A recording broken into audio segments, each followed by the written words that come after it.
Om Nityo Nityanam Chetanas Chetananam Eko Bahunam Yo Vidadati Kaman Tamatmastam Yenu Pashanti Diraha Tesham Shanti Shashvati Netaresham Om Shanti Shanti Shanti.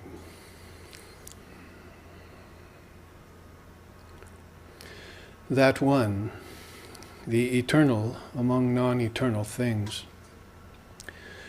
the intelligence of the most intelligent ones, who, though ever one, nevertheless fulfills the desires of the many.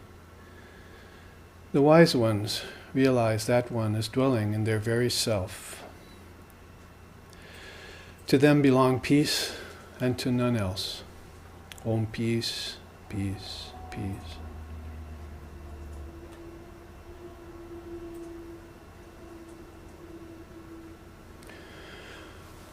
Om Hiranmaye Parevra Koshevarajan Brahmanishkalam Tachu Brahm Jyotisham Jyoti Tadyadatma Vidho Vidduhu. Shining like burnished gold, highest and deepest, the core intelligence of living beings, partless and indivisible, free of any taint, the essence of everything which all beings seek, knowingly or unknowingly, there shines Brahman. It is that which the Guru teaches. It is that which the wise ones exult in. Om peace, peace, peace.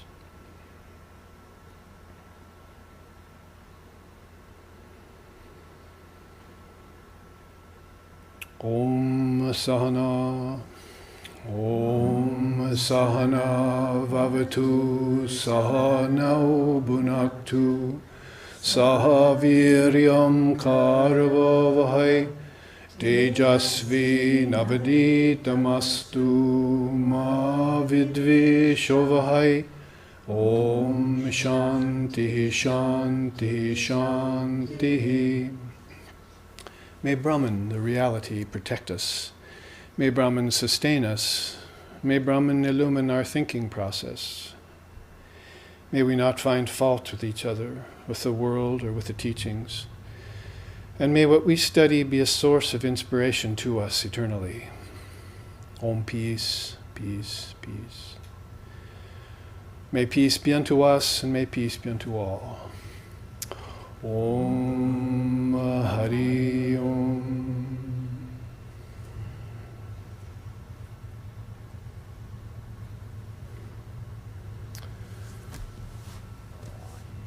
So welcome on this fine day in winter, although you wouldn't know it in Hawaii, as we meet for a class, actually 2 classes on a subject called Ananya Bhakti, if you want to know it in Sanskrit, or in English it translates nicely as the devotion of non-separation.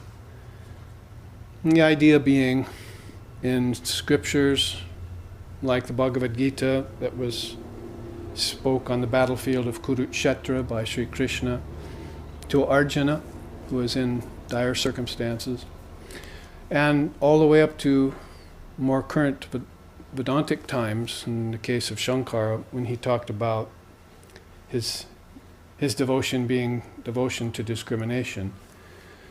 And his teacher's teacher, Gaudapada, who talked about the non-touch yoga, to a sparsha yoga that's been taught, the yoga of irreproachableness, the yoga of imperviousness, where nothing can touch that great soul who has found the truth of his existence and who dwells in it. All the way up to present times, in the case of Sri Ramakrishna Paramahamsa, the ideal of this ashram, who speaks in terms of non-separation. Actually, there's very few words that we can describe a topic like that with. If you say indivisible, then it infers something that's divided. And so you're kind of at a loss. But in Sanskrit, they have some very beautiful words that don't have any opposite. Like Ananda, for instance, bliss, it's not like joy and sorrow or other dualities that you might come across. And that's why so many thousands of beings in the world have named themselves Ananda. There's the story of the man delivering a telegraph message, and he comes amongst a group of swamis, and he said, "This message is for Mr. Ananda. Would Mr. Ananda please stand up?" And they all stood up. So if you found the bliss of your being, you simply call yourself, or you end your name with Ananda. It can be the Ananda of Jnana, it can be the Ananda of Bhakti, as was referred to here. But the term originates with Sri Krishna, Ananya Bhakti, the devotion of non-separation. So it's a good way of putting together yogas which, previous to this time and by small intellects, were called contrary to one another. Basically, there are 4 great yogas brought to us by Swami Vivekananda in this day and age, and they are Jnanam, which you are sitting in the midst of right now. The next 3 hours, you and our live streaming audience, welcome by the way, are going to get a transmission of Jnana Yoga from the tradition, from the scriptures, from the seers, and from the Guru. And there's the yoga of bhakti, which is of course devotion. It suits the devotional temperament. There's the yoga of karma, or the active person, which is a very prominent yoga in Swami Vivekananda's mind in this day and age, because everyone does action, so it's a matter of learning how to do right action. And then there's the yoga of meditation, Dhyan Yoga. So those 4 yogas we know cover the scope of what's called integral yoga, or what's been called synthesis of yoga, or in India, Purna Yoga, the yoga of fullness. But as I said, along the way there have been some thinkers, or maybe non-thinkers, who have tried to compartmentalize these and cause a breach between them. In other words, the yoga of separation. And it would seem then that action and inaction are contrary to one another. The yoga of meditation and the yoga of action can't come together somehow. But that's not how I found my teacher. He was living in a state of action in inaction all the time. Then also, like the 2 wings of a bird, he used to say, you have jnana and bhakti, that is devotion and wisdom, and these factions and the people who support them have been warring against each other for time out of mind, as if it's not the case that you love what you know and you know what you love. So basically, knowledge and devotion come together like 2 wings of a bird, and if you follow the spiritual path to its summit, you'll find that jnana is called Brahma Gyan, and bhakti is called Prema Bhakti, and the 2 become one there at the summit. So, however it may look, in varying ways to people from the outside, when you begin to practice these yogas and try and synthesize them, then you understand that phrase that Krishna used to Arjuna, Ananya Bhakti. You must practice the yoga of non-separation. In other words, in the yoga of action, you must become one with your work. The yoga of knowledge, one with the scriptures, one with the teachings. And in the yoga of meditation, not so hard to do if you have the right practice and the right perspective, is to become one with Brahman, or one with your highest consciousness, where, as Tantra says, the jiva is Shiva, or the embodied being has become divine reality. I am that, if you want to put it in an English way. I'm saying, Tat Tvamasi, that thou art. And of course, in the devotion of bhakti, it's quite easy also to assume that position of oneness with your beloved. There are cases of many devotees who have done that with their gurus, with their ishtams, that is, their chosen ideals. And probably Hanuman put it best when he was talking in terms of how he saw Ram, his beloved. Sometimes he saw him as a friend, and they would sing and dance together. And other times he would see himself as a part of Ram. And then other times he'd see him as one with Ram. You would see no difference between Ram and him. So these three levels of consciousness are experienced by people who practice the yoga of non-separation. It's a matter of any other good Triputi or triple teaching in India, of which there are dozens and dozens. That one is based upon your outer consciousness, your inner consciousness, and your transcendent consciousness.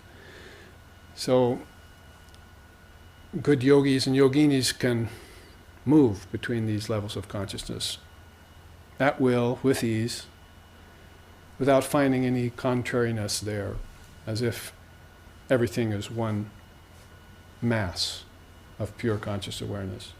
Chitgana is the Sanskrit term, one mass of indeterminable, indivisible conscious awareness. So that's the standpoint that I must take when I present the subject of non-separation, devotion of non-separation to you in these next two classes, one this Sunday and one next Sunday. As we are just back from India, a group of 14 of us, and this is our first live streaming event, except for last Tuesday's satsang. Then we will now go back online and have Sunday classes, not only here next Sunday, but in Portland, Oregon, and in San Francisco for a month. And we ask you all to look at your appropriate time zone and tune in with us at that time so that you can experience this flow of Jnana Yoga mixed with Bhakti Yoga, and then take it into the yoga of meditation in your own shrine, in your own home. And also take it out into the world and make it manifest, express it in the yoga of karma, in the yoga of action. So when we approach a subject like this, then it's good to start from, there are a few good English words to describe it, the innate oneness of all things, or the intrinsic unity, the homogeneity of everything, where there was no separation to begin with. So basically what we're working with here is a mind-body mechanism, as Vedanta calls it, or a psychophysical being that has limitations to it. Consciousness doesn't have those limitations. So when it identifies, as Vedanta says, with the five sheaths, the matter, energy, mind, intellect, and ego, those are five coverings as far as Vedanta is concerned. Those are not the real self. The real self is free of overlays, superimpositions, sublations, conditionings. They've borrowed a host of English words to try and explain that, both in Buddhism and in Vedanta, which are verily pretty much the same thing. So when these superimpositions present themselves to the human being, to the soul, to the jiva, the embodied soul, then they come to know that they're working under certain limitations that have come about simply by taking on the body. It's a question that's maybe remains unanswered to most people, whether or not one should be embodied. They asked Swami Vivekananda that question, should a man be reborn? And he said, I certainly hope he will not until he can do so in full consciousness. So all around us in this world, at least, we see the ramifications of people being born bereft of their consciousness. They're very unconscious, or very mindless, or very restless, or very fragmented, or very sick, very violent. And so these wayward minds, the illumined soul moves to try and heal. And it has to start out on the level of salubriousness. See, it means to heal something. To be salubrious is to be healed. And then it has to move to the spiritual, and once it understands the spiritual level of things, it can become sempiternal, salubrious, and then spiritual, and then sempiternal. Sempiternal means everlasting. It's a nice word in English. I have looked through the dictionary several times to call out certain words that aren't used anymore and try and put them into the spiritual field so that we can get a sort of Sanskrit-like feel, because if you know anything about Sanskrit, Devabhashya, the language of the gods, then you know that there are words there that you never find in English that suggest some very profound and powerful things and can throw you into very deep meditations simply by pondering a word. What's in a word, they say? Try learning a little Sanskrit and you'll find out. You'll begin to unwrap levels and levels and levels. Science has been doing that with objects and atoms and molecules and protons and quarks and neutrons and subatomic particles. They've unwrapped the object down to its non-existence. But the seer takes an opposite trajectory and goes within and begins to unwrap the word, meaning. Not just the intellectual meaning, as science has done with objects, but a very subtle meaning, something that's inferred, that's of a spiritual nature, and which, when pondered long enough and deep enough, throws the mind into a state of consciousness that's indescribable. They have words for it, like Kaivalya. Father of Yoga used Kaivalya. And asampragyata samadhi, seedless samadhi, conditionless samadhi, nirvikalpa samadhi, satori, beatific vision, if you will, fana in Islam. There are so many words in so many different religions that are used to point to this state of consciousness, which is attained simply by meditating upon a word inside of your mind. Call it a mantra, if you will. A mantra is a set of words, a set of bijams that are put together to evoke a very powerful alchemical effect in the mind. Throw it into samadhi.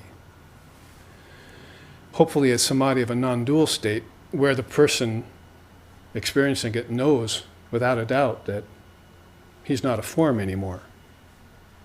Essentially, when form, name, and cause and effect got going, time, space, and causality, then that's where all the problems begin.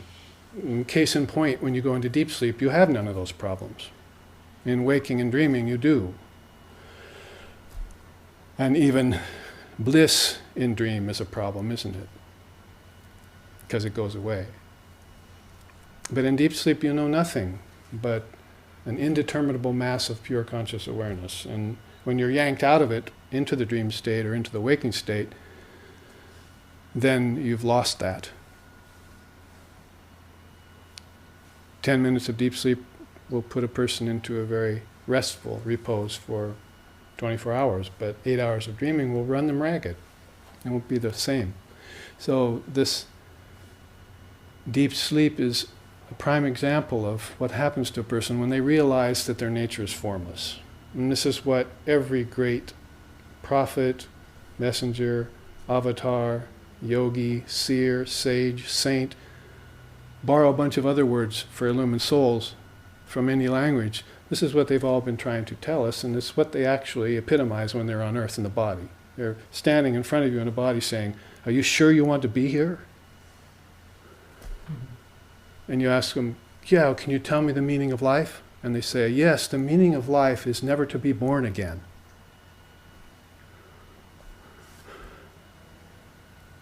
You know, because Buddhism and Vedanta don't make any bones about it. They want you up and out of the body. They want you out of form. And the only justification or change to that stance, that non-dual stance, is, can you be born in pure conscious awareness? That is, really, they're saying, can you be born but not be born at all? There's a word for it in Sanskrit. It's called ajati. Jati means birth and genus and so forth. So those who follow ajati vada are those who are on the path of the birthless, deathless ones. Even when they're in the body, they know they were never born. That's why you have such beautiful songs and bhajans and stotrams in India. Na mrityur na shanka Name jati beda, pita naiva me naiva, mata janmaha. Chidananda rupaha, Shivoham, Shivoham. Om. What's he saying? Why did he take so much time to craft his beautiful stotram in Sanskrit some 1300 years ago so that we could sit here today and ponder its meaning? He's saying, Namrichor, I have no death. I have no birth. Pita Naiva, I have no father. Mata Majanma, I have no mother. I am Chidananda, I am the pure bliss of consciousness. Shivaham, Shivaham, I am Shiva, I am Shiva. So, without any doubt, straightforward, without any affectation, and even without hardly any variance in melody or without any rhythm, he just states it to you right out the gate. The yogi is unborn, even when you find them in a body. There are those who are following the path of the unborn. They practice the non-touch yoga. That is, birth, life, death, fear can never find them. The gods of karma, action, the gods of kama, desire, and the god of cause and effect may go looking for souls like that, but they'll never find them. They're not to be found. Because they realize that the Atman is indivisible and they have an abiding devotion to that. That's devotion to non-duality. Who would have thunk, as they say, that bhakti and jnanam could coexist so nicely together? Before you start casting aspersions at the various yogas and the different lineages and the different religions and so forth, try the yoga of non-separation. Try understanding Advaita Vedanta or Zen Buddhism. Try understanding the non-dual part of Judaism, the non-dual part of Islam. And see, when you put that on, if it just doesn't fit with everything you've ever believed, everything that you have faith in, everything that moves you, and which moves the mind to higher states of consciousness, in one vault. See?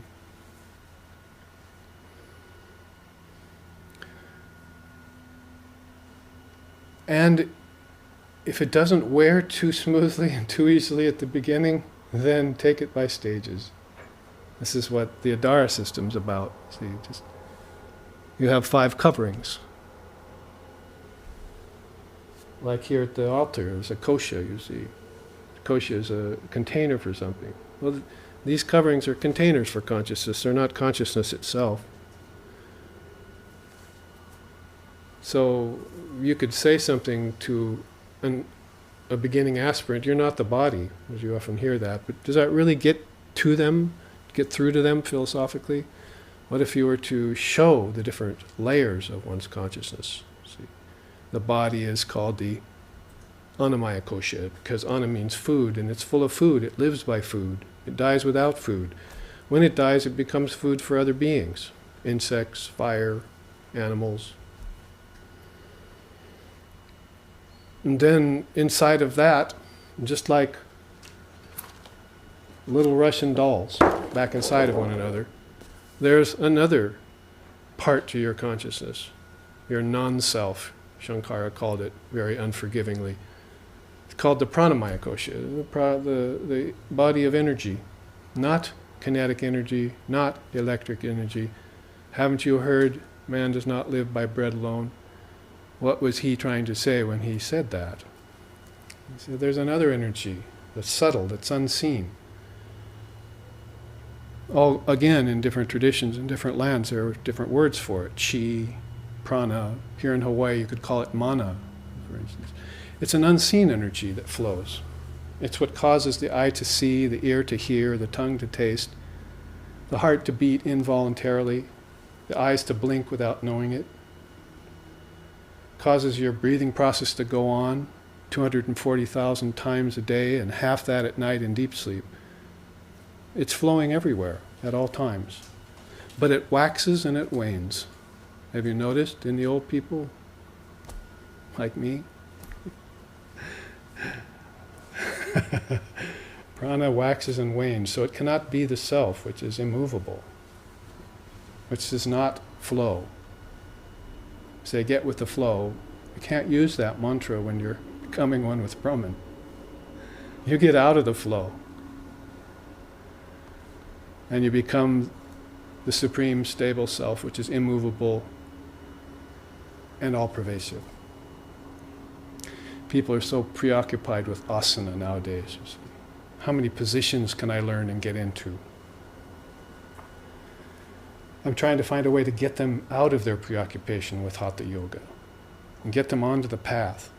Someone told me the other day, and I thank them very much for saying it, I think Hatha Yoga will get everyone into the 8 limbs of yoga. And I told them, the 8 limbs of yoga are failing to get people into the 8 limbs of yoga. You think Hatha will? What you want is a different kind of asana. You want a mental asana. It's a perspective the mind takes. Probably one of the very best asanas you could adapt, if you could manage it, would be Ayamatma Brahma asana. Ayamatma Brahma is one of the 4 greatest sayings in Indian philosophy and religion. It means this self is Brahman. This self is not the 5 koshas. This self is Brahman, and Brahman is connecting one to the Atman, you see. Indivisible, though consisting of many parts. All pervasive, though separating into many bodies.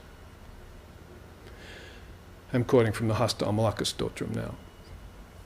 Beautiful, another beautiful way of saying, you see, these very same truths. He says, Hasta Amalaka, one of Shankara's great disciples, said,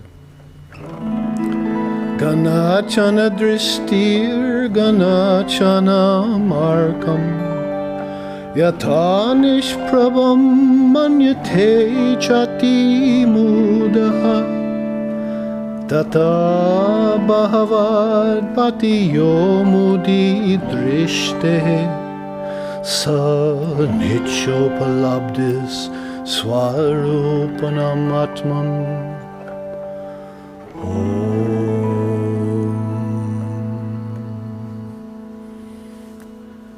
Says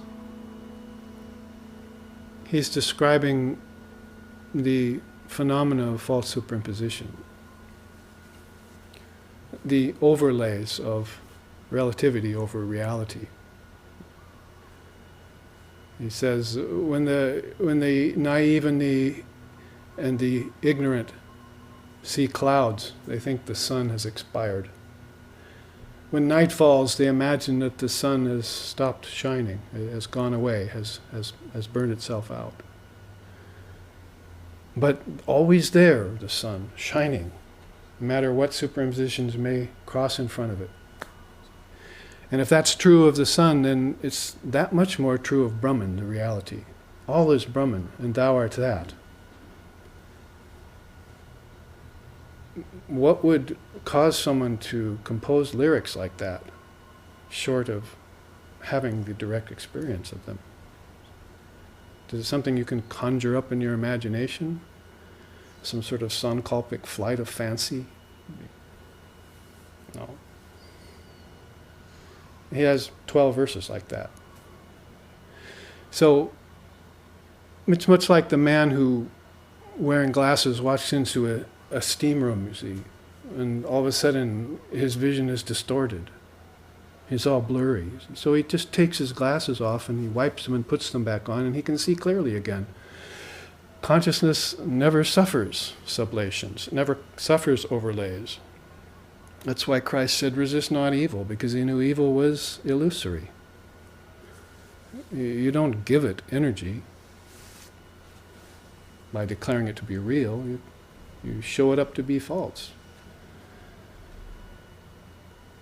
So this intellect that we're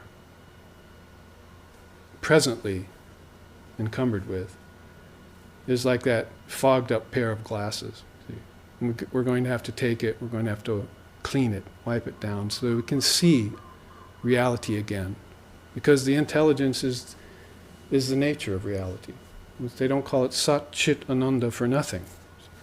Chit is that intelligence. Sat is the truth of existence, and Nanda is the bliss that comes from putting those two together and living in realization. Nothing is worth losing that. The only thing that comes penultimate to that is your peace of mind. So keep your peace of mind, and if all else goes, at least keep your peace of mind. Holy Mother said that.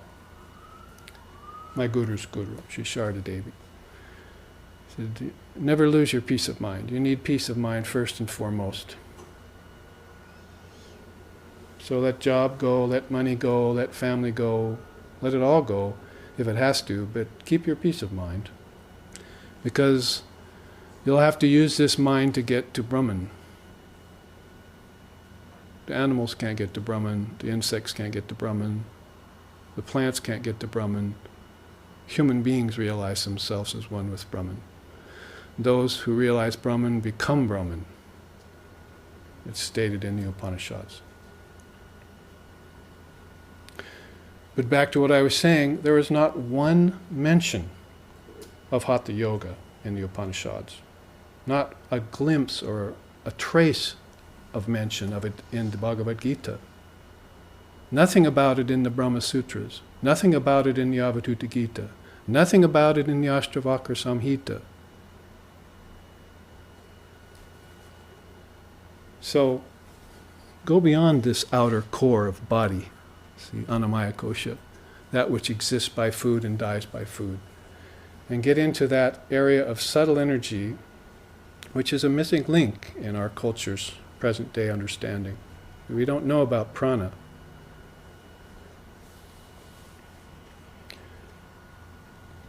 So if we find this pranic link, you can find it through your breathing process, you can find it through meditation, which is the best way, through practice, then you can connect that up with the Manamaya Kosha. That's this third level, mind. You know, this is what we call our target charts, you see. Target charts. There are 3 of them. One is for time, one's for space, and one's for causality.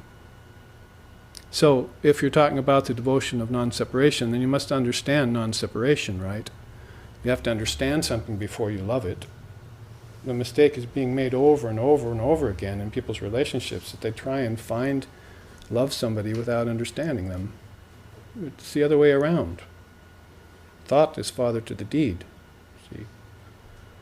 At least we had that right in the West. First understanding, then love, then true love. But it's all going cart before the horse, you see.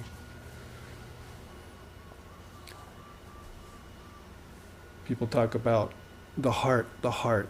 There is no heart in my tradition. The heart is here in the mind. Because when people talk about the heart, they're talking about emotions. And those exist in the mind. There's an anatomical heart, but you wouldn't want to be one with that. So heart to us is here, is Atman, it's the core, it's the center of everything. That's the true heart. That's true existence. And that's pure love, and it's pure knowledge. Satchitananda. So when that is approached and realized, then it's easy to slough off these coverings and live in a non-dual state. Let Maya come, let it go. Let body come, let it go. Or let karma float it away, Vivekananda says. I just know my stable, immovable, indivisible, all-pervasive self. And I'm content with that.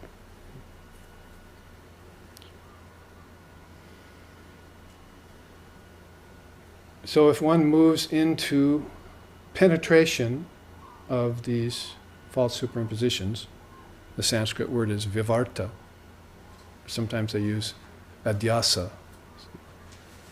Penetration of these false Mayic superimpositions, then one can get to this Vijnanamaya kosha, the sheath of intellect. This is where it starts getting good. You see, in the mind alone, if it's not accompanied by pure intellect, that intellect which has wiped off its glasses of fog and can see clearly, then you've got what's called duality. The mind is responsible for conjuring up all sorts of dualities. Krishna calls them dvandva mohina, the deluding pairs of opposites in the Gita. Good and bad, pleasure and pain, life and death, virtue and vice, loss and gain. Everywhere you look, these deluding pairs of opposites are rising up and distracting you. From what? Well, from living a peaceful dharmic life, yes, but from seeing your true self, even worse. Dharmic life is good, divine life is better, but no life or eternal life is best of all. Because there I don't get born and I don't die. That's what eternal life is about, you see. The coming and going does not affect me. As well, it should not. I should be impervious to it. Asparsha yoga. I'm practicing the yoga of imperviousness. Why not? In the first chapter of the Bhagavad Gita, there's a yoga for depression. It's called Vishada Yoga. Arjuna is smack dab in the middle of it. And by the third or fourth chapter, Krishna is adeptly lifting him out of the yoga of depression. How does he do it? In the second chapter, he does it by the yoga of varieties. Samkhya Yoga. Samkhya Yoga teaches about the division between Purusha and Prakriti, the soul and nature. There's a division. You have to know the difference. That's why Kapila told us through his students, some of the early Samkhya Acharyas, Prakriti is like a dancing girl who presents herself and displays herself in front of an audience of onlookers, dances for a while, and then disappears off the stage. So nature comes in front of the soul, parades itself, displays itself. That's Samkhya, that's variety, in all its multiplicity, you see, all its diversity, all its variety. You know what Tantra calls that? Mada moha, you see. It's deluding and it drives one mad after a while. When you look around the world, do you see a lot of insane people now? Do you believe in sanity? I've just been around most of the world last month. It's insane everywhere. People are enacting insanity. They're not themselves. I'm not even talking about their real self, not even their virtuous self. It would be nice if they could stay in contact with their virtuous self at least, with their dharmic self.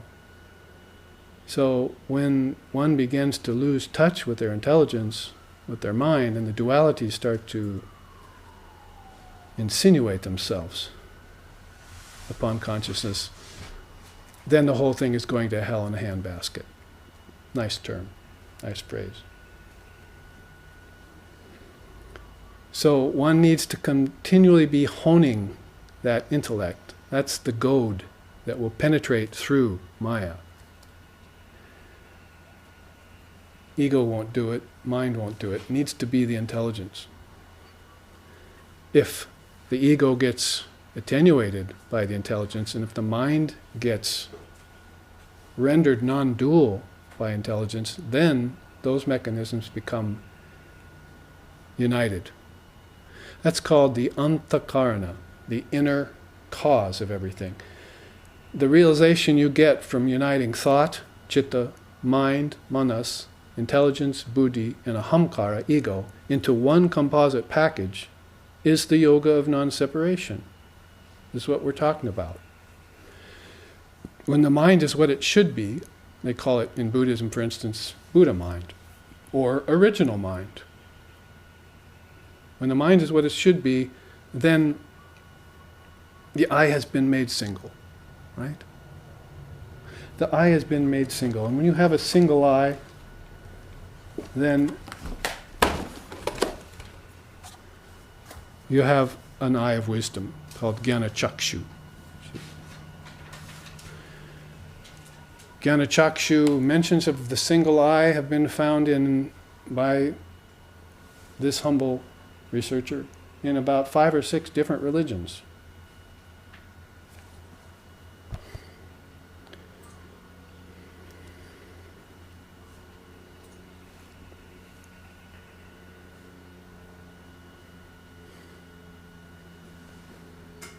There you see, Christianity, if thine eye be single, thou shalt know the truth. Hinduism, they who perceive with the eye of wisdom, they truly see. Devoting themselves to wisdom, they are neither born at the time of creation, nor do they die at the time of dissolution. Birthless, deathless. Not given to the idea of the illusion of death.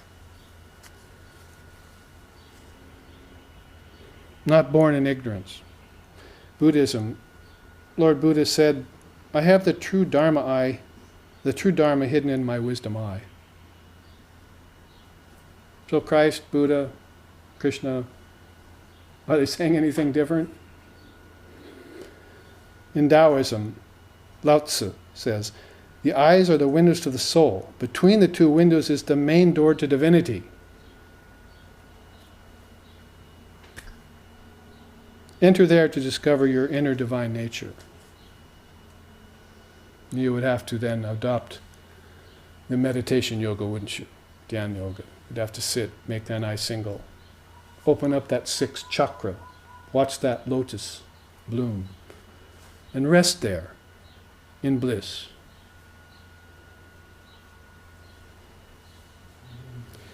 Gnosticism. We have a Gnostic minister here in Paravasta who's joining us today. Gnosticism says, the true gate is also the door to one's divine nature. It is the front door to heaven. It is located neither left nor right, up nor down. It is right in the center. And thus it is called the door to divinity, or the white sun. Some of the early Christian mystics called it the white dove ascending. The white dove ascending. Confucianism said, 3 persons are walking together. Who is the master? They all have 2 eyes, but the divine third eye is the master of all 6 of them. Mm-hmm. So, no matter where you go, and I'd have to say in Eastern religion, because really there is no Western religion, all from the East. Sun rises in the East. Luckily for us, it sets in the West. But we have to be able to greet it in the West. We have to be able to see it. It's not a matter of just watching a pretty sunset. Because then night comes, dissolution comes, darkness comes, cold comes, death comes. So we need to dance in death's wisdom rays. You see. Dance the wisdom dance. That third eye is like death. This is the last vestige of form you will see before you disappear here. See? These words I'm speaking are the last words you'll hear. And when you hear them in the right way, you will give up all of these sheaths, including this 5th one called the Anandamaya Kosha. It's even named after bliss. It's your ego. It's the bliss of the separate I. In fact, Lord Vashishta called it the separate eye maker. There is no separate I. What nonsense, but there it is. Creating a schism, Sri Ramakrishna said, like a line drawn on water, making one body of water appear 2. At least that's the way of it with the wisdom seers. For the ignorant people, it's more like a stick dropped on water. It's not going to dissolve after a few seconds. That illusion of two-ness or many-ness is going to persist in them through their whole life, maybe for lifetimes. They'll be born and they'll die, which never happens to the soul. So there's problem number one. But then when they are born and when they do die, they'll keep being born and dying in that root ignorance, mula vidya. The cloud of unknowing will be thick in them from the cradle to the grave. So my teacher used to say, you must make fear afraid of itself. You must make doubt itself. And you must put death in its own grave. He was about 92 when he said that to me.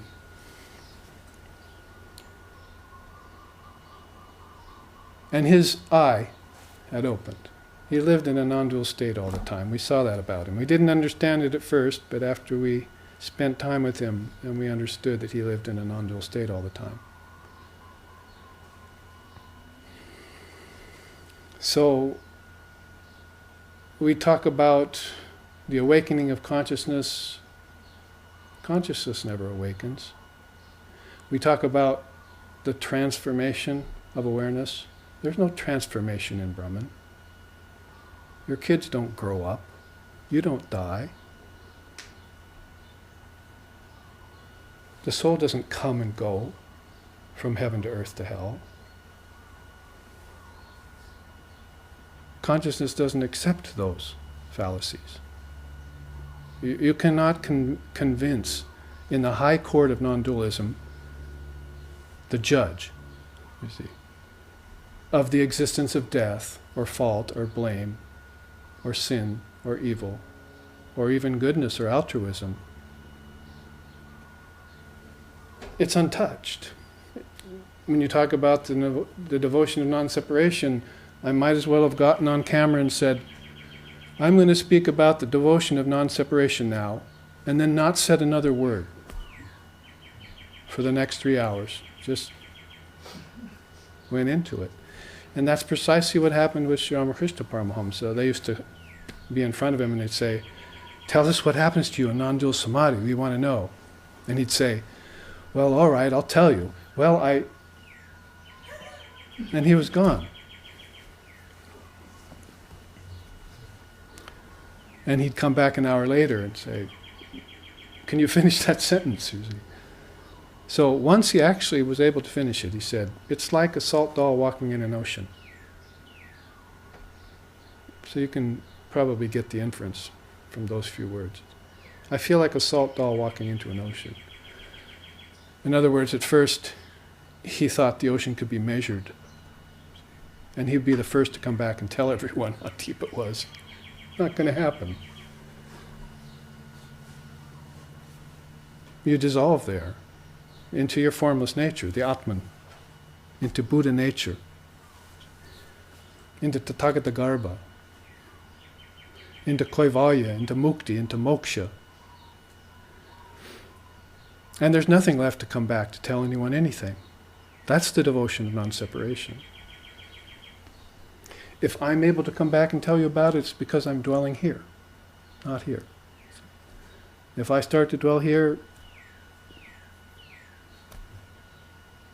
bye-bye to words, you see. And if my consciousness, by the grace of the Divine Mother, rises to the crown chakra, then have no hope for me forevermore. I'm gone and I'm gone forever. That's a line in a song by Ramprasad Sen, the poet saint of India. Have no hope for me forevermore for the world. I'm gone and I'm gone forever. And he's happy about it. Have you noticed Mother Kali? You see, she holds a severed head. People go, but if you look at the head, it's always smiling. It's like, thank you for removing my ego. You see, this Anandamaya Kosha is a problematic principle. See? It's one of the cosmic principles, one of the tattvas. It disappears only in the highest samadhi. that sense of I persists, and it ruins your meditation. When you're about to go into a non-dual state, it steps forward and say, pardon me, but I exist.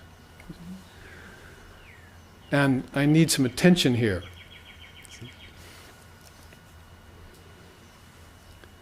So very difficult to pierce through that final kosha. Kosha, again, means a container, or sheath, sometimes they call it. 5 sheaths.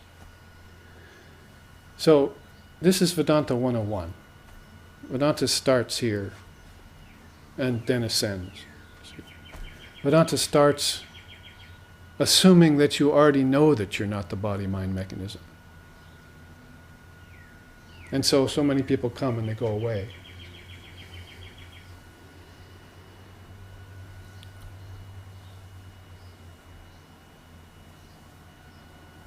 It's physical asanas for them.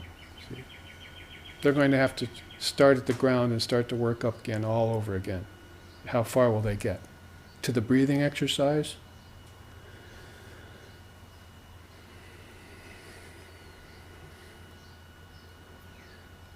You need to know this much about your breath. That the in-breath is A, the held breath is U, and the out-breath is M. And if you know that much, you can absorb yourself in samadhi. You're speaking the word all the time with every breath you take. And you speak it less in deep sleep tonight, about half as much. It's called ajapa then. Right now it's called japa because you're doing it on purpose. But ajapa means no japa left. There's no recitation going on anymore. Why? Because the one doing the japa and the japa itself have become one thing. The breath is stopped. It's called kumbhaka.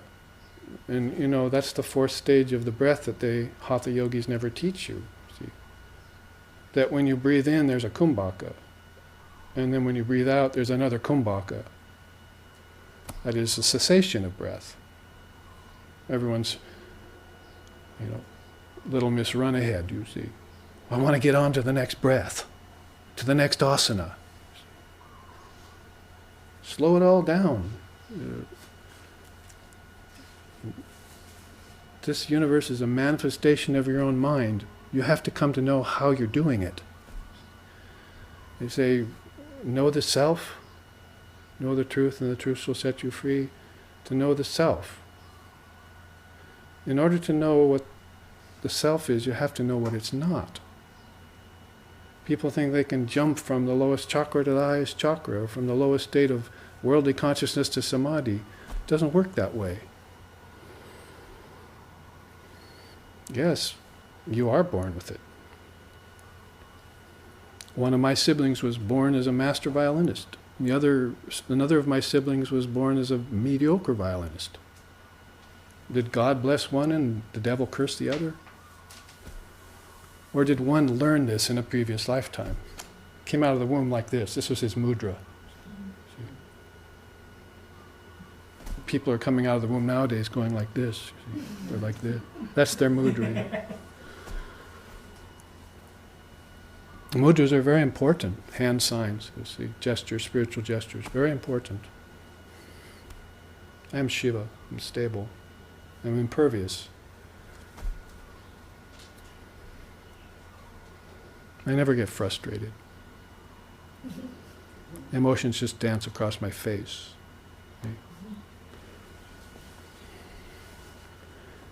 So to become absolutely certain of these truths of existence is to practice the devotion of non-separation.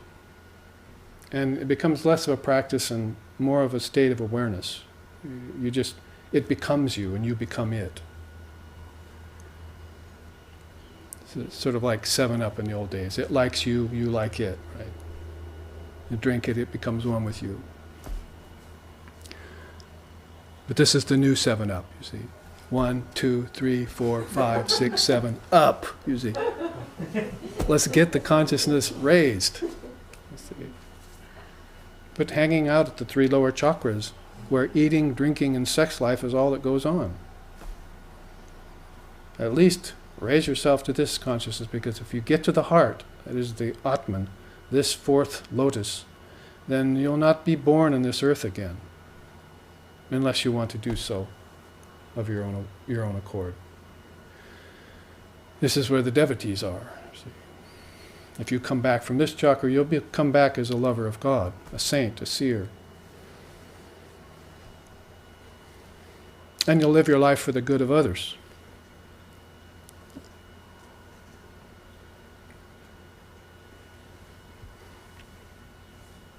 So, a good way, the Adara system, the 5 Shis, of explaining what gets in the way, philosophically speaking, cosmologically speaking, of the realization of the Atman.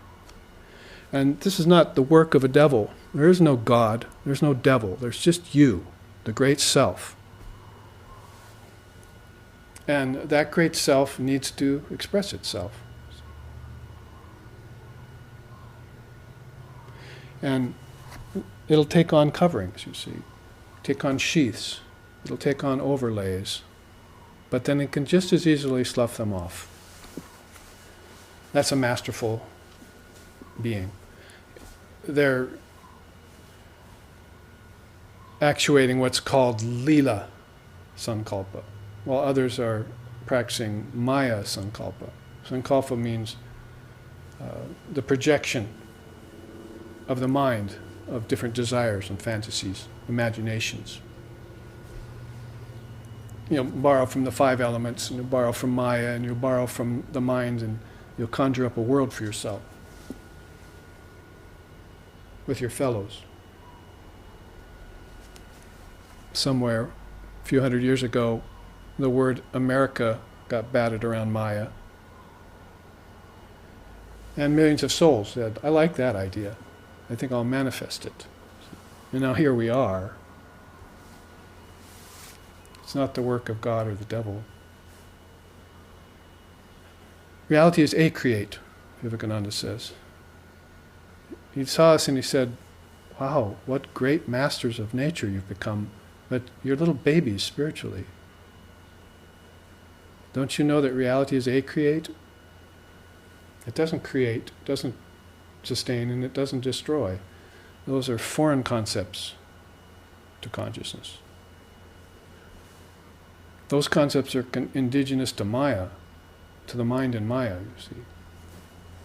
But consciousness is ever formless, pure, perfect, indivisible, timeless, deathless, causeless, absolute, transcendent, all-pervasive. Need I go on? There are plenty of good words in English to infer, at least, to point to what Brahman is. You might not be able to put your finger directly on it, but you can infer it. You know, they say absolute power corrupts absolutely. Absolute proof also, I believe, corrupts. We don't need proof as devotees. Faith is what we need. And faith is the testing ground. Proof makes you conventional. Proof makes you scientific.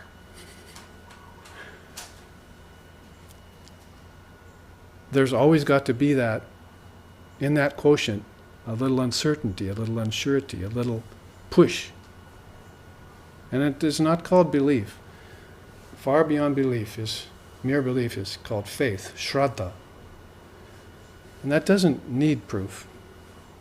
Shraddha is based upon the ability to concentrate your awareness on reality. The ability to concentrate your awareness on reality is based upon the ability to forbear all ills and evils. And that's based on contentment, and that's based on peace of mind. And that's based on detachment from things that are not real. And that's based upon discrimination between what is real and what isn't real. And what isn't real isn't real. See? Krishna tried to clear that up for Arjuna in the Gita. The unreal never is. The real never ceases to be. The truth about both of these have been realized by the seers.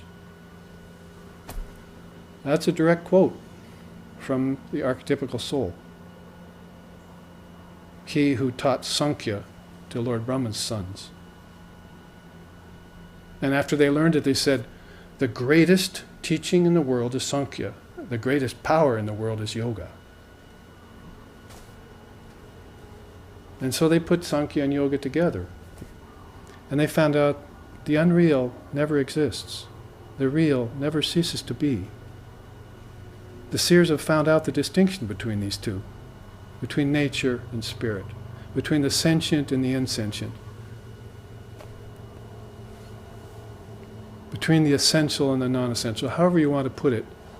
Mark that distinction well, because it's the 150th birthday of one of the greatest souls ever to come to earth this year, and he named himself after that self-same discrimination, Swami Vivekananda. Viveka means knowing the difference between the real and the unreal. It's the beginning of spiritual life, my friends. Dancing and singing, food faddism, Hatha yoga is not a spiritual life, not even a good beginning. Discrimination between the real and the unreal launches you onto the spiritual path. You transcend religion, and you get far beyond the limitations of morality and ethics. Therefore, you transcend the need to go to heaven or the fear of hell.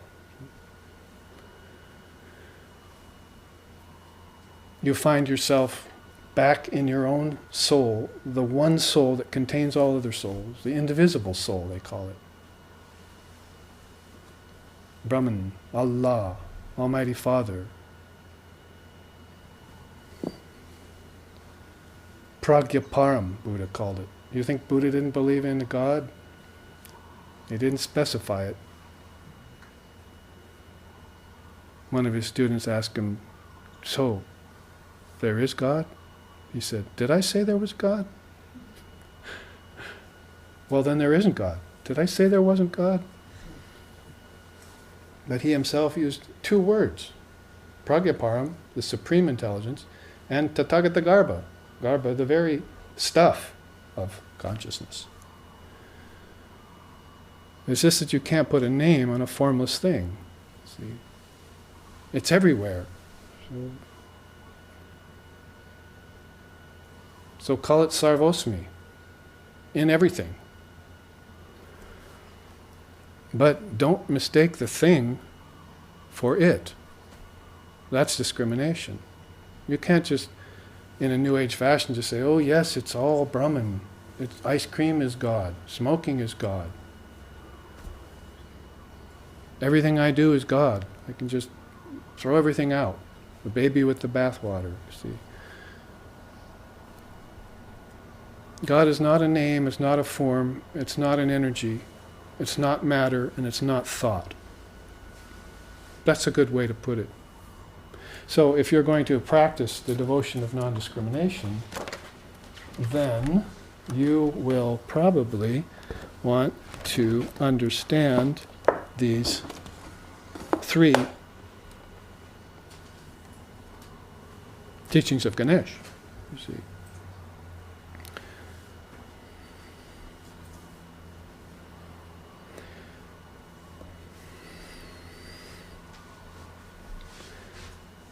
We used to teach this in early SRV days. By the way, this is the 150th birth centenary of Swami Vivekananda. It's also SRV's 20th birthday. That's how long we've been serving. SRV spells serve. That's how long we've been serving the Western and also other devotees around the world with this Vedantic wisdom that we feel is incomparable. We feel is the death of ignorance. All one needs to do is spend a little time with it. So the way we taught it early on, we said, all right, we've been taught by our teachers, we've spent 20, 30, 40 years in this. How are we going to present it to our fellows? Boil it all down. So we boiled it all down in this triputi. Everything good consists of threes, and everything problematic consists of twos.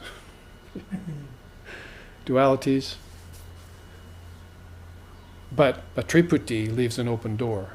See, waking, dreaming, deep sleep, good, bad, indifferent,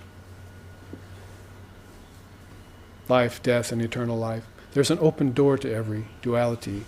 So you need to think in terms of Triputi. So this Triputi, which is taught here, is called 3 different kinds of perspectives that you need to destroy. One is the sense of ownership, that I own anything. You sent me an email last night, in fact, about that. Vivekananda's beautiful saying you had called out. It says, really, monasticism, renunciation, all those things are much, much less about feeling guilty about owning things or not being able to have a good time and so forth, and much, much more about just not possessing anything. Just not holding the asana of possession, you see, in your mind. Your mind has asanas and positions too, see. It has perspectives it can adopt. That's why I said, I am Atma Brahma asana, would be, this self is Brahman. This is my mindset, see. This is how I present myself to the world. No compromises anymore. This self is Brahman. And I can prove it philosophically, as far as proof will go. And then through my direct experience, I can enter into it, because millions of souls have done so. And they've gotten koivalya, and they've gotten free, and they've come back to tell us. So the sense of ownership is the first major hurdle that you want to get over, you see. He says here, I am the doer. My actions are important. I do good to others. These are the signs of an unripe ego. Sri Ramakrishna used to put it, the problem is I, me, and mine. But that problem can be turned positive by saying thou, thee, and thine. So you get rid of the sense of ownership, and by the way, the sense of agency too. Kartritya, it's called there. In that way, he says, pride in one's wealth, in one's learning, and in one's possessions leave a stain on the mind. Wealth, you see. They oftentimes sing beautiful songs about it, and then put in mind of this beautiful offering, which we sing quite often. Written by Kalas, a devotee of Ram.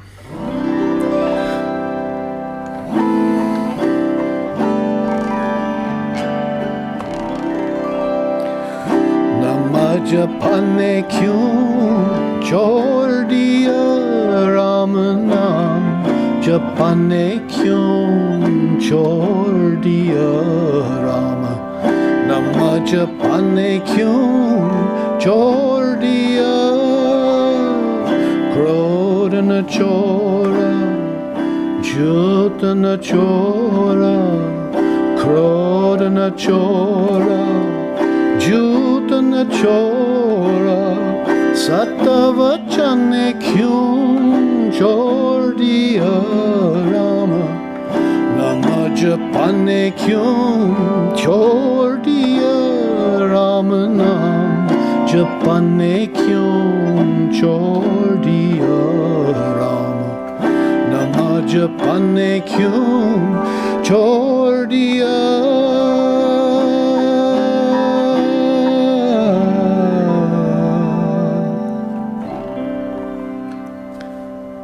Tell me, O mind, why have you given up chanting the name of the Lord? You flatter the millionaire, but you forget to worship Ram, who owns the entire universes. When will you give up this folly and give yourself entirely to Ram, the Lord of the universe?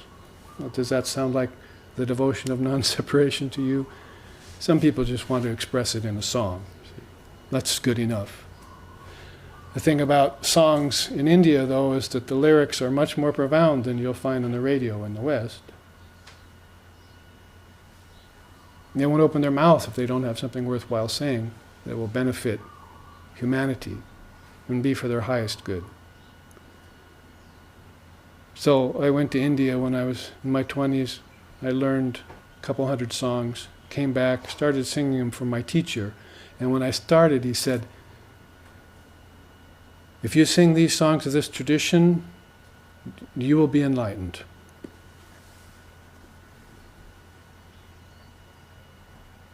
But, he said, never sing them for people. Sing them for the Lord. So, following along the instructions of his great ideal, Swami Vivekananda, who told people, God is not a personality, God is a principle. So there again, you make the distinction through your viveka, through your discrimination of what's real and what's non-real, what's essential and what's non-essential. You separate the wheat from the chaff. And then you live in clarity. You've taken off your glasses and you've cleaned them, and you put them back on. That's your intellect. And you see everything as it is, perfectly. If it's good, you see it good. If it's evil, you see it evil. If it's mixed, you see it mixed. There's nothing unknown to you. No admixtures allowed. See, no compromises allowed. You just see it as it is. So when a seer like that looks at nature, he says, transcend it. It's not beautiful, it's horrible. Or it's a combination of horrible and beautiful. It's Mayic. But basically it changes all the time. I can't rely on it. Christ told his devotees the same thing. Where did we go wrong as Christians? See? That we don't understand that birds have nests, foxes have holes, but you have no place to lay your head here. That you should know that you cannot build your house on sand, you have to build it on bedrock. Sand is atomic particles, changing at a billionth of a second.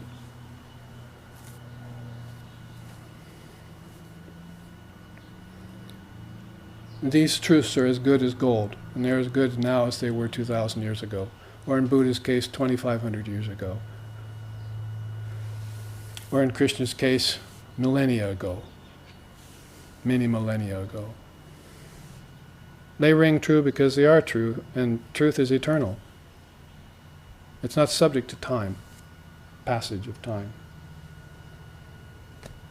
You see, as in this kind of concept of time. I'll come back to this.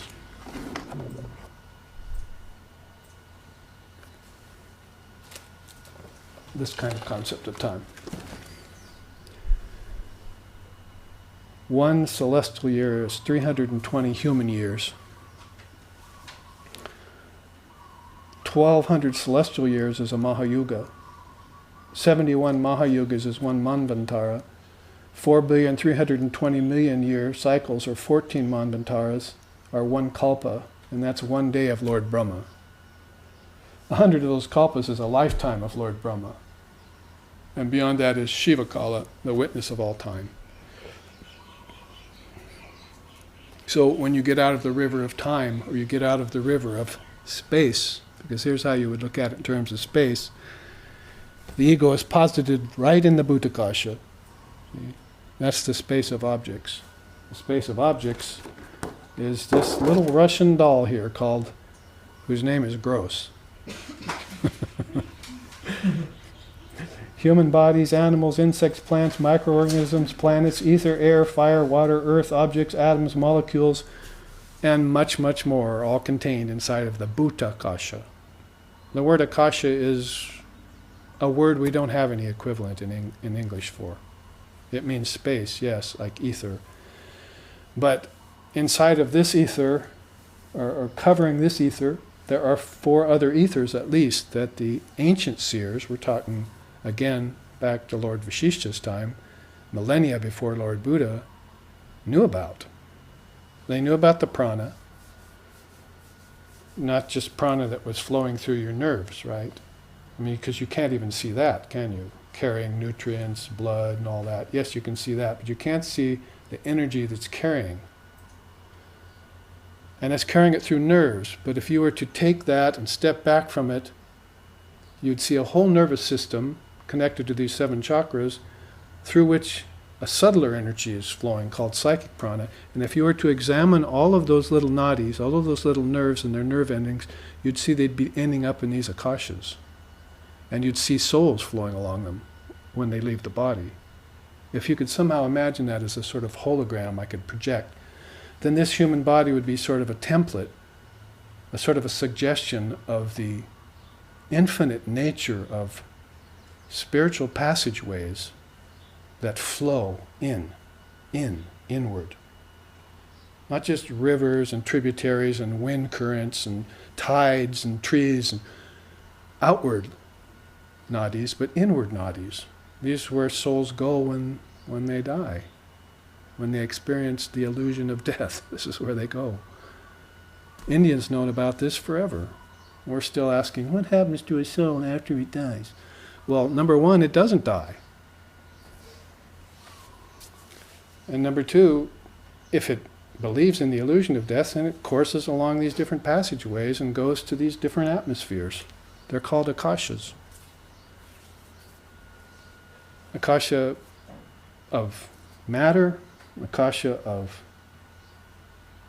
energy, akasha of mind, intellect, and akasha of spirit, if you could forgive the term, because it's not really there's no particles there anymore. The only way we could really understand it is this is made of physical particles, and this is made of energy particles, and this is made of subtler particles, and this is made of intelligent particles, and this has no particles.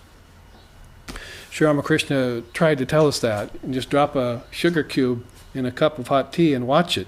Breaks into chunks, then into portions, finally into granules. Then it disappears, you see. So the sugar cube is actually telling you, we teach this to our SRV children at spiritual classes.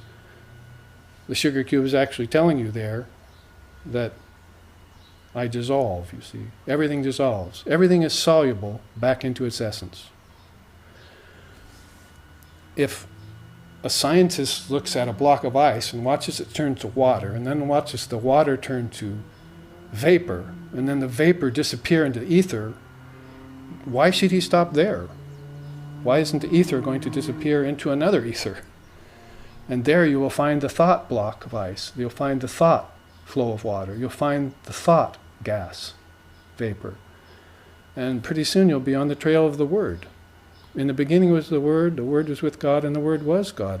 But you have to track it, like a trail of breadcrumbs, back into yourself, to the essence. You do this through meditation. First you do it through understanding the cosmology. Samkhya is the greatest teaching. Yoga is the greatest power. After Sri Krishna taught him that, that's what they said. I know the cosmic principles now. And this should be forever. When you know the cosmic principles in one of these darshanas like Samkhya, that becomes your possession for as many times as you're going to be born. So the next time you come out of the womb, you have a mental asana, right? You have a samskara, you have a canyon wall you can call and get something back from. And that's called Adhyatma Vidya asana. See, I know all the cosmic principles. I learned them before from my teacher. And if you can do that, then you remember your past lifetime. That's called Smriti Bedu. I have a causal memory of my past lifetimes, but I haven't uncovered them yet. But Krishna did in the Gita, and he told Arjuna so. I've lived many lifetimes, Arjuna, and so have you, but I know all mine, and you haven't remembered yours yet. Time to recollect. Time to waken up. Wake up and smell the Kali. You see? Well, she thought it was funny anyway. Waking up to your own consciousness. See? O sleeper, awake, you must. As the name of one song in India, which they describe that. So, time, space, causality, you don't look at them in linear terms in Vedanta. You don't look at them in terms of beginnings, middles, and endings. You look at them all as eternal. But you must make the distinction between the sentient eternal and the non-essential eternal. That's a precious teaching. This is a precious gift of the Dharma to all seekers of truth. Everything is eternal, but there's the sentient eternal and then there's the insentient eternal. The insentient eternal is meant to be the bondslave of the sentient eternal, not the other way around. You know where I'm going with this, I hope. You are never supposed to be the slave of nature in any way, because nature has come out of you, out of your thought process, traced all the way back to the Word. It's all come out of the great mind. And all minds are a part of that great mind. And in fact, when you remove these kinds of sublations, then you will be posited straight in the great mind. The cosmic mind will be yours. You'll share the same thoughts as the cosmic mind. Just like you're sharing my thoughts right now. You'll sit with Krishna, you'll sit with Christ, you'll sit with Buddha, and you'll share the same thoughts. You'll be Samipya, Sayujya, Salokya, and Sarupya. You'll have the same form as Christ, Buddha, and Krishna. You'll live in the same land, in the same realm as Christ, Buddha, and Krishna. And you'll be beloved, Samipya, of Christ, Buddha, and Krishna. And let me tell you, a son of a king never wants for anything. If you become beloved of souls like that, your transmigratory process is over. The illusion of death is over. Eternal life is upon you. Why else do you think their last name is Ananda? They've been plunged into bliss by these very thoughts.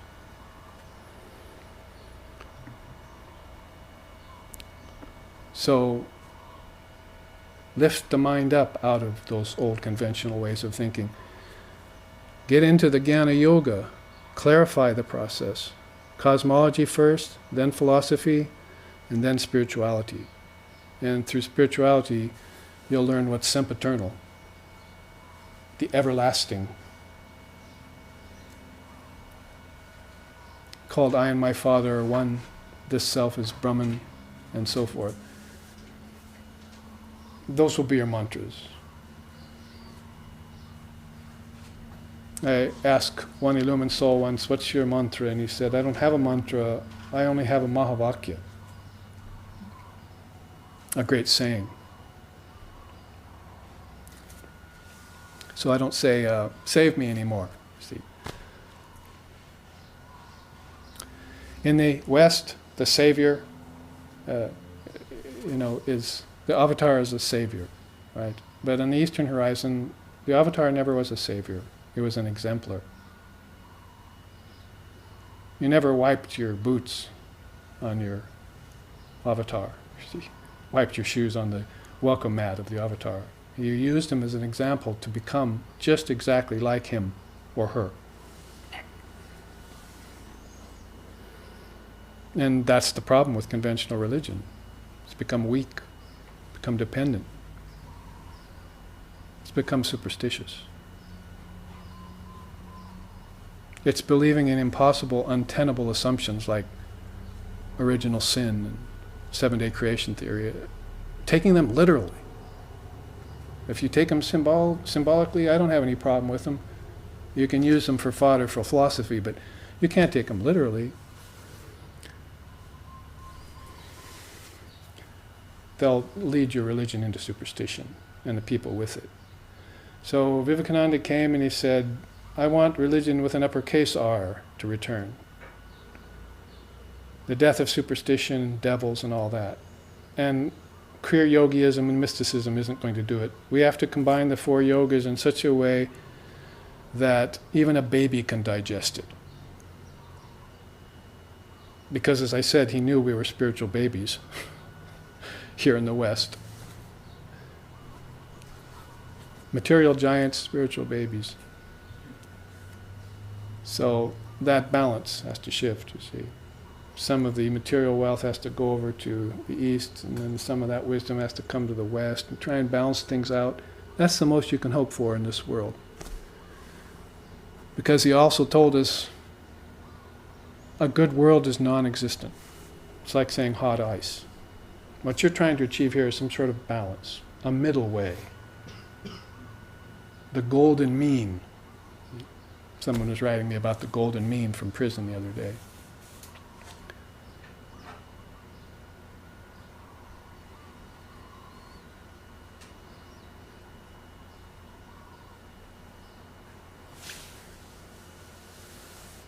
So I hope in this first half of this class I've been able to convey to you some of the intrinsically non-dual nature of the subject matter called Ananya Bhakti.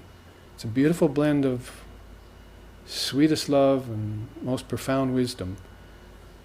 But it doesn't start on the premise of origins or beginnings or evolution. It doesn't proceed on that. It rests in its own truth, which is eternal and not subject to time, space, or causation. These things are to be understood as layer cakes, as targets. Layer cakes with a target, you see. And when they are, then they become helpful to us. If not, they're about as useful as a water tank during a flood.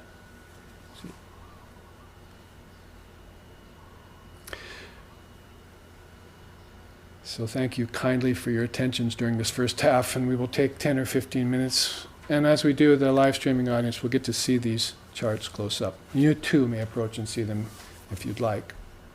Thank you very much.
We are back to the second half of our class on the subject of devotion of non-separation, and I apologize for jumping around where my thoughts lead me, especially with regards to these charts, but I want to go back and finish out a few that I introduced and then went bouncing off to another one because it was connected. All these are so intricately connected that I sometimes don't know.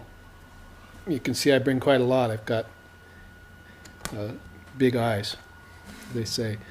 But we never get to all of them. But I can give you little cross-sections of some of them because they're all drawn from the tradition and sometimes put together in combinations that you haven't seen before. But this particular one we were looking at is the 3 obstacles to realization. We talked about it in terms of what the Sanskrit calls ahamta mamata. Aham means, of course, I, so it's this false sense of I. And so we were trying to see through the sense of ownership, be one of the things that keeps us from realizing the devotion of non-separation is we're devoted to too many things, to a wide variety of things. We spread ourselves too thin, as the saying goes. So we try and develop fealty to one principle, which probably means good for you to have one guru, one path, and dig one deep well, as they say, so you'll strike water. And after that, then spreading out is not surface spreading out anymore. It's more leaning towards universalism that Sri Ramakrishna epitomizes so well. But in the meantime, these obstacles, generally speaking, are sense of ownership and sense of agency, kartritya. And then what we didn't finish out was more pertinent to our subject of devotion of non-separation, the sense of separation. Vibhaga is a Sanskrit word that could be used.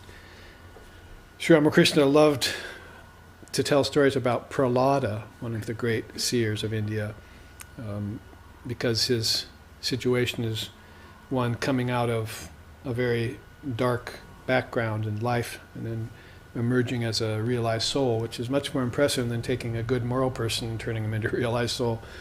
It's to take somebody who's very under the press, under the gun, in the darkness, and turning them into a realized soul makes a much more profound effect on the seers.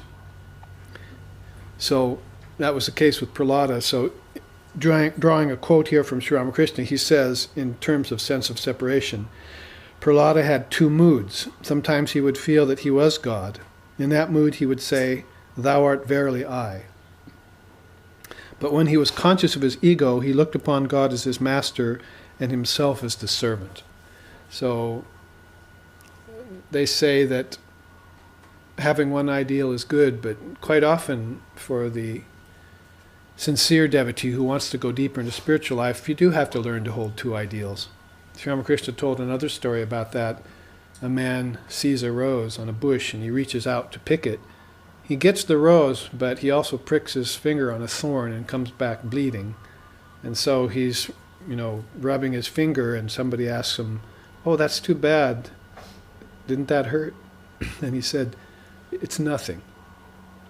So, in a rather cryptic story, that the meaning isn't so obvious on the 2 ideals, he was able to hold one ideal that's very beautiful, but the other one is rather painful, but it's necessary for him in order to make spiritual advancement.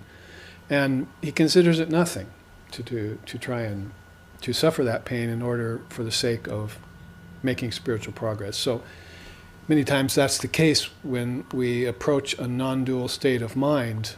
Sometimes some of us are destined to hold more than one ideal. Like our founder, Lex Hickson, he used to say to me, "I hold joint citizenship in at least four different religious traditions of the world." Vedanta was his ground, Buddhism, Orthodox, Greek, Eastern Christianity, and Sufism. He became a sheikh of the Jarahi order toward the end of his life. So he held 4 different religious traditions. And when I asked him about it, he would say, "I never mixed them. I always just concentrate on one of them for a time. And that's how I've done it. So I remember having a dream once because I was a musician and I played many different kinds of music. My grounding was in classical Western. Then I branched out into raga, Eastern. Then I branched out and played jazz and did such different kinds of music as bluegrass with my brothers. So we did all sorts of music. I had a dream one night that I was standing in a building with many halls, and the doors were all open and these different kinds of music were all going on.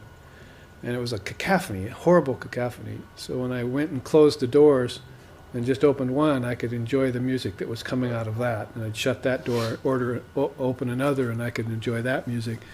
So it was a dream that was meant to say, don't mix things indiscriminately. Extract the essence out of the one that you're wanting to learn, and that's done by some long and steady study of one system. So that's something to say about this tendency of spiritual menu tasting that people are into.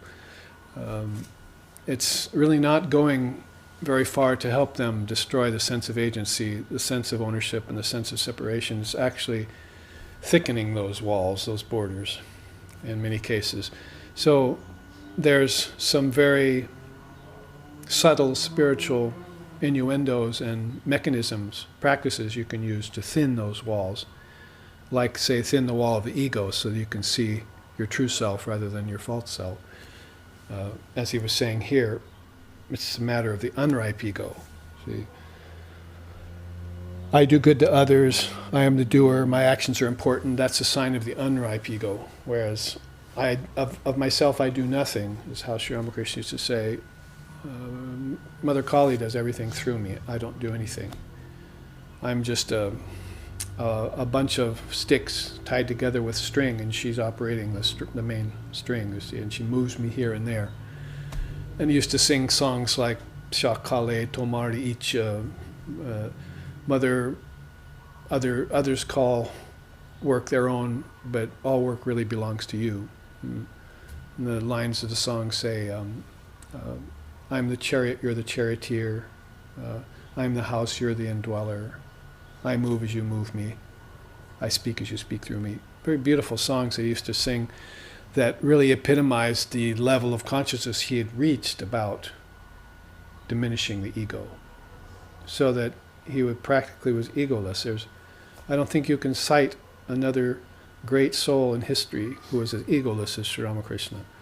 That was one of his main qualities, is that the ego was so transparent. He couldn't shut a door or button a shirt. He couldn't own a thing or hold a thing for any time.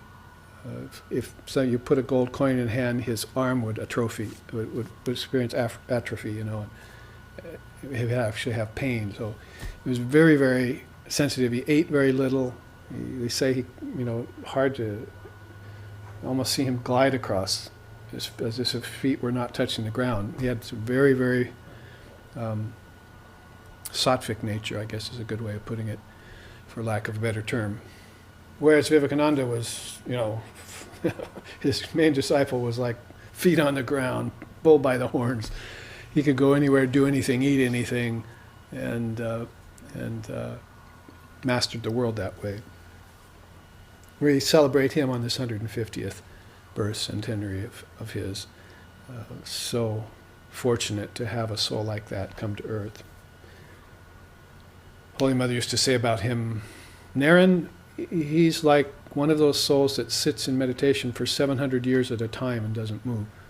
Though he would go to a very high realm, beyond form, and just abide there. And if you look at this chart, 700 years isn't very long. So you don't have to be that impressed. But he said he's like a wooden statue when he meditates. He's just gone. So he's dwelling in his formless nature, and a lot of that has to do with overcoming this sense of separation, sense of agency, and sense of ownership. So this sense of separation is the most subtle of these three. These are pretty obvious when you see an egotistic person and a person who's got a lot of pride in wealth and all of that. Like this song I sang, it's pretty obvious, but the sense of separation is very difficult to root out of oneself. I used to when I saw the monks come from India and teach the householders here in the West, the Westerners seeing a renunciate and a monk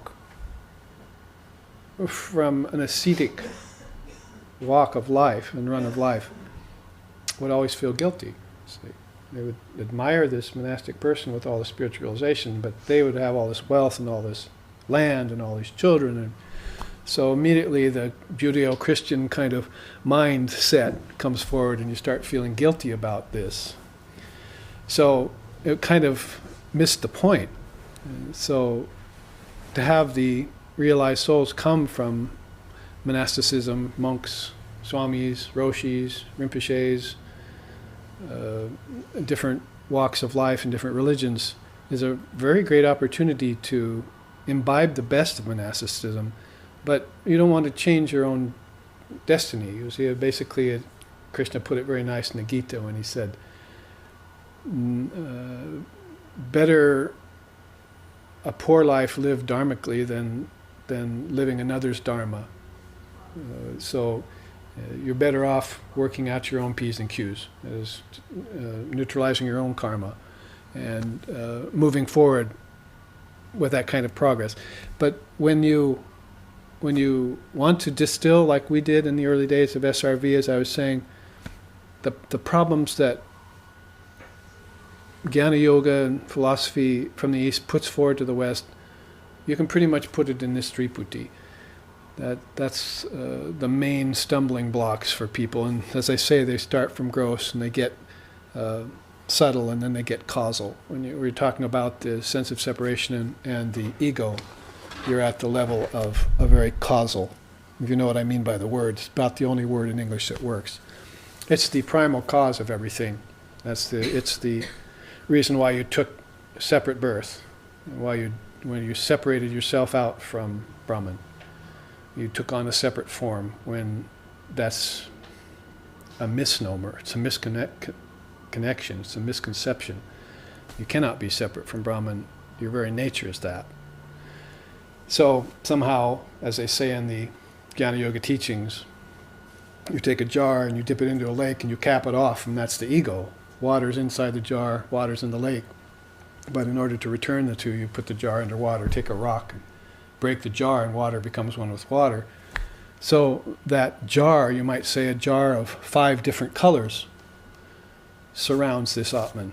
And as it gets lighter and lighter, the glass, you see, then it gets to this ego. It's a very transparent thing, and it's very hard to get rid of.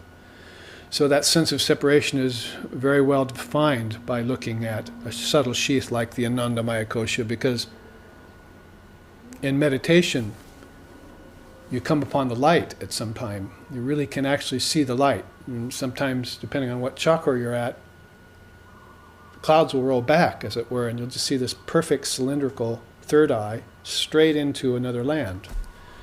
Words, of course, fail to try and describe it. So when that happens, this sense of separation kicks in. So you say, well, I'm going to die if I go there. That's the end of me. It's really a return to your source, but the ego is trying to claim its territory. It's trying to keep you from having the experience of formlessness. So trepidation arises, and you back off from the profound experience you're about to have, which probably took you lifetimes, if not decades of practice to reach in the first place. It's a great opportunity.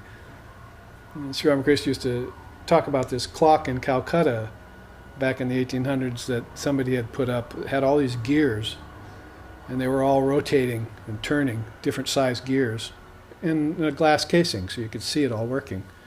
He said once every 365 days, once a year, the gears would line up and you could actually see through the clock to the other side.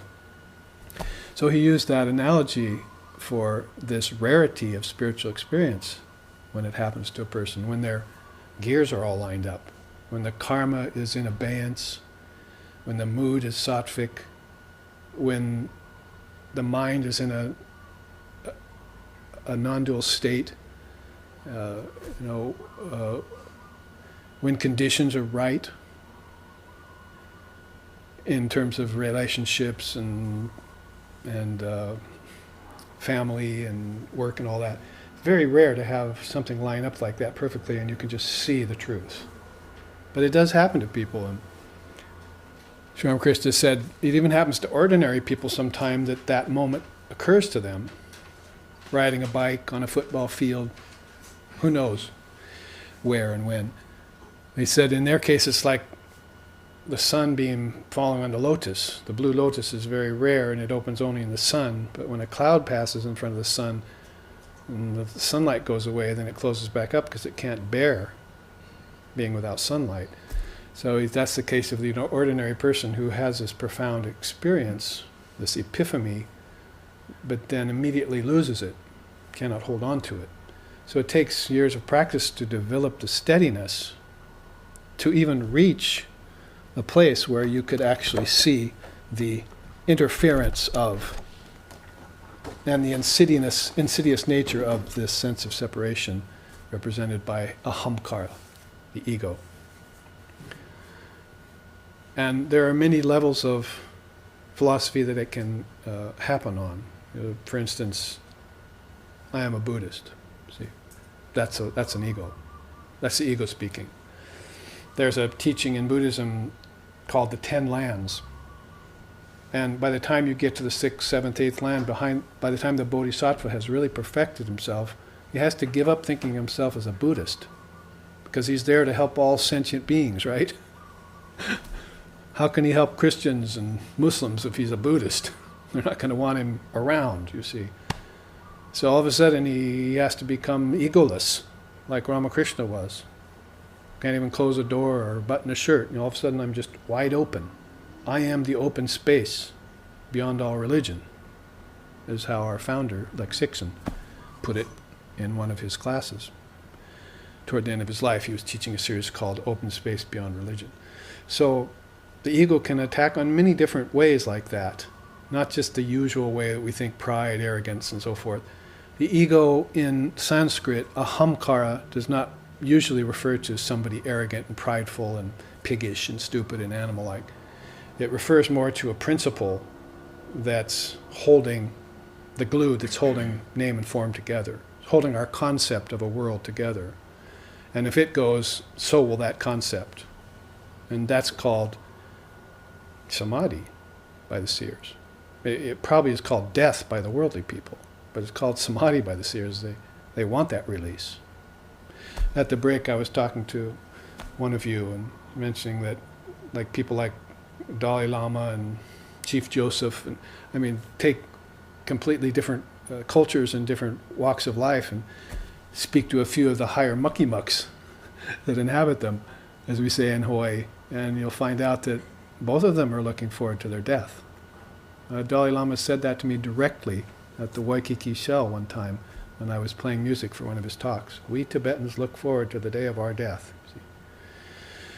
Well, for 1,300 years, since 700 AD, by the time Milarepa and Marpa had brought over the Indian yogiism, and from Naropa and Talopa, and it had distilled in the form of Tibetan Buddhism in Tibet, they'd had Rinpoches at their bedside guiding them into the death state. And the Book of the Dead was out there and people knew about it. So it wasn't like, I'm dying. I want my family around me. Or I don't want my family around me, whatever the case may be. Give me peace. But it's not like you're thinking, this is the beginning of my afterlife. This is the end of life. So you're laboring under that sense of misconception that death and birth are real.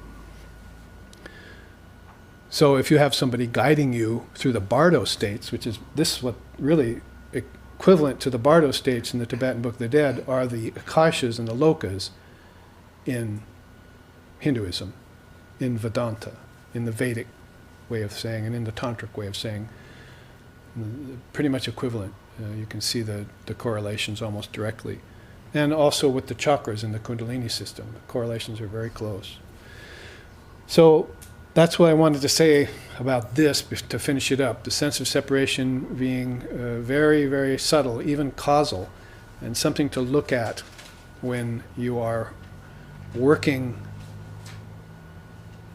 to achieve a state of formlessness, which is your true nature, your true essence. That's why I say that mental asana that you adopt, that I am formless. So you call it amurta asana, is what they call it. Amurta asana. Murta means form. Amurta means no form. So I have the perspective that I do not have a form.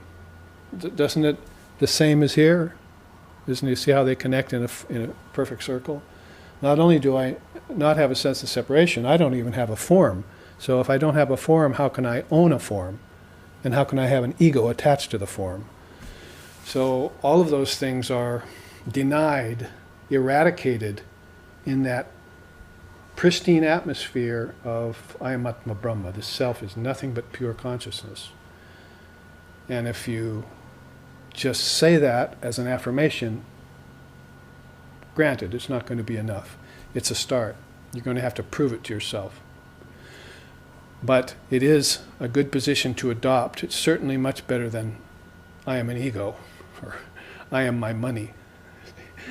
This is when a rich person loses his money, he says, I am lost. So really, he's really equating himself with paper and gold. Now,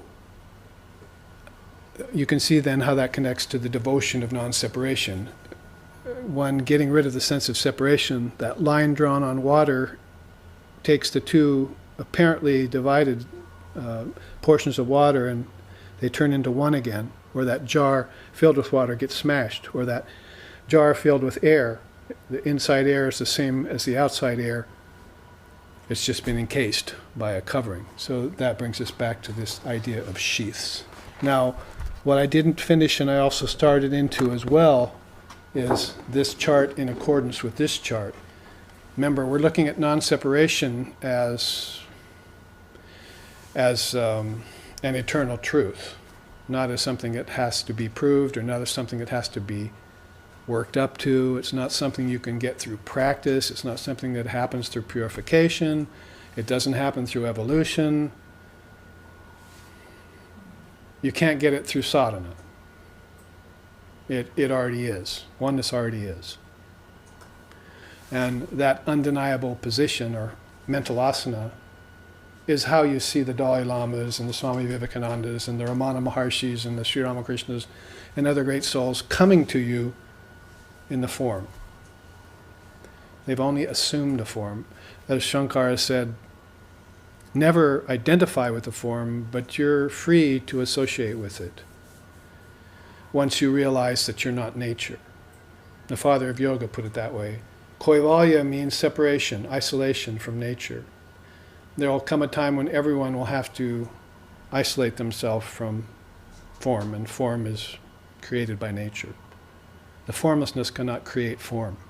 It's a beautiful teaching. God cannot be the cause of anything, the seers say. It's causeless. That's why they call Om the unstruck sound, why they call God the unseen seer, or the causeless cause, or the inactive agent. Everything happens by its presence, but you can't trace that back to a cause. God's causeless and effectless. So they leave it pristine. They leave it completely other. And that's a quote from the Upanishads. Brahman is completely other. It cannot be thought. You can meditate towards it, you can suggest it, you can infer it. Like if I were looking at that mountain and I see smoke, then I could say, well, there's probably fire there. So if you see the smoke of name and form everywhere, then you're probably going to infer, there must be a Brahman substratum around here somewhere, you see. There must be a reality here somewhere because there is relativity dancing on it. Like the dancing girl dances on the stage in front of an audience and then disappears.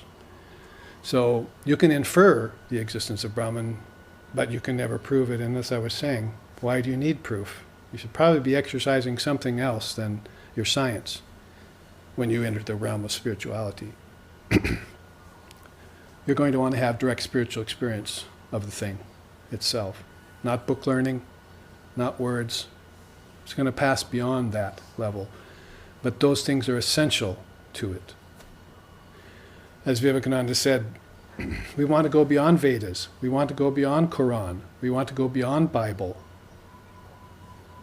But we want to do it by understanding the Quran, the Bible, and the Vedas.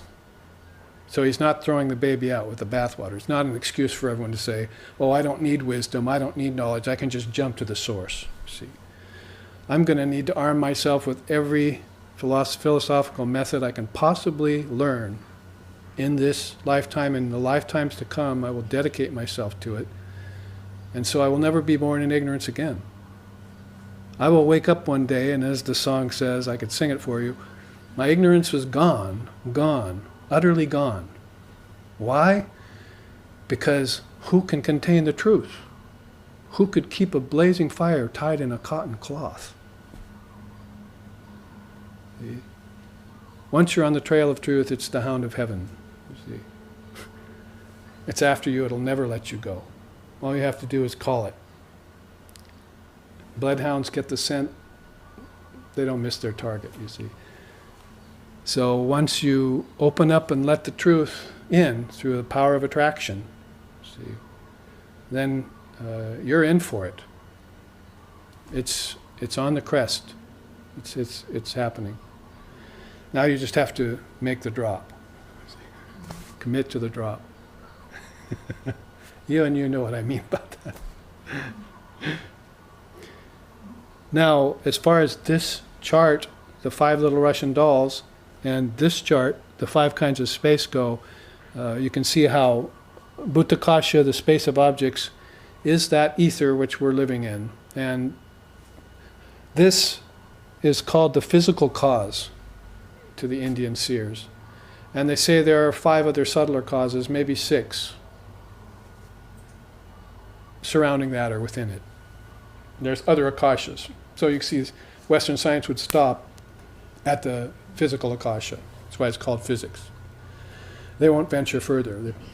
If we're trying to bring quantum physics together with spirituality, if you ask me, I don't think it's going to happen.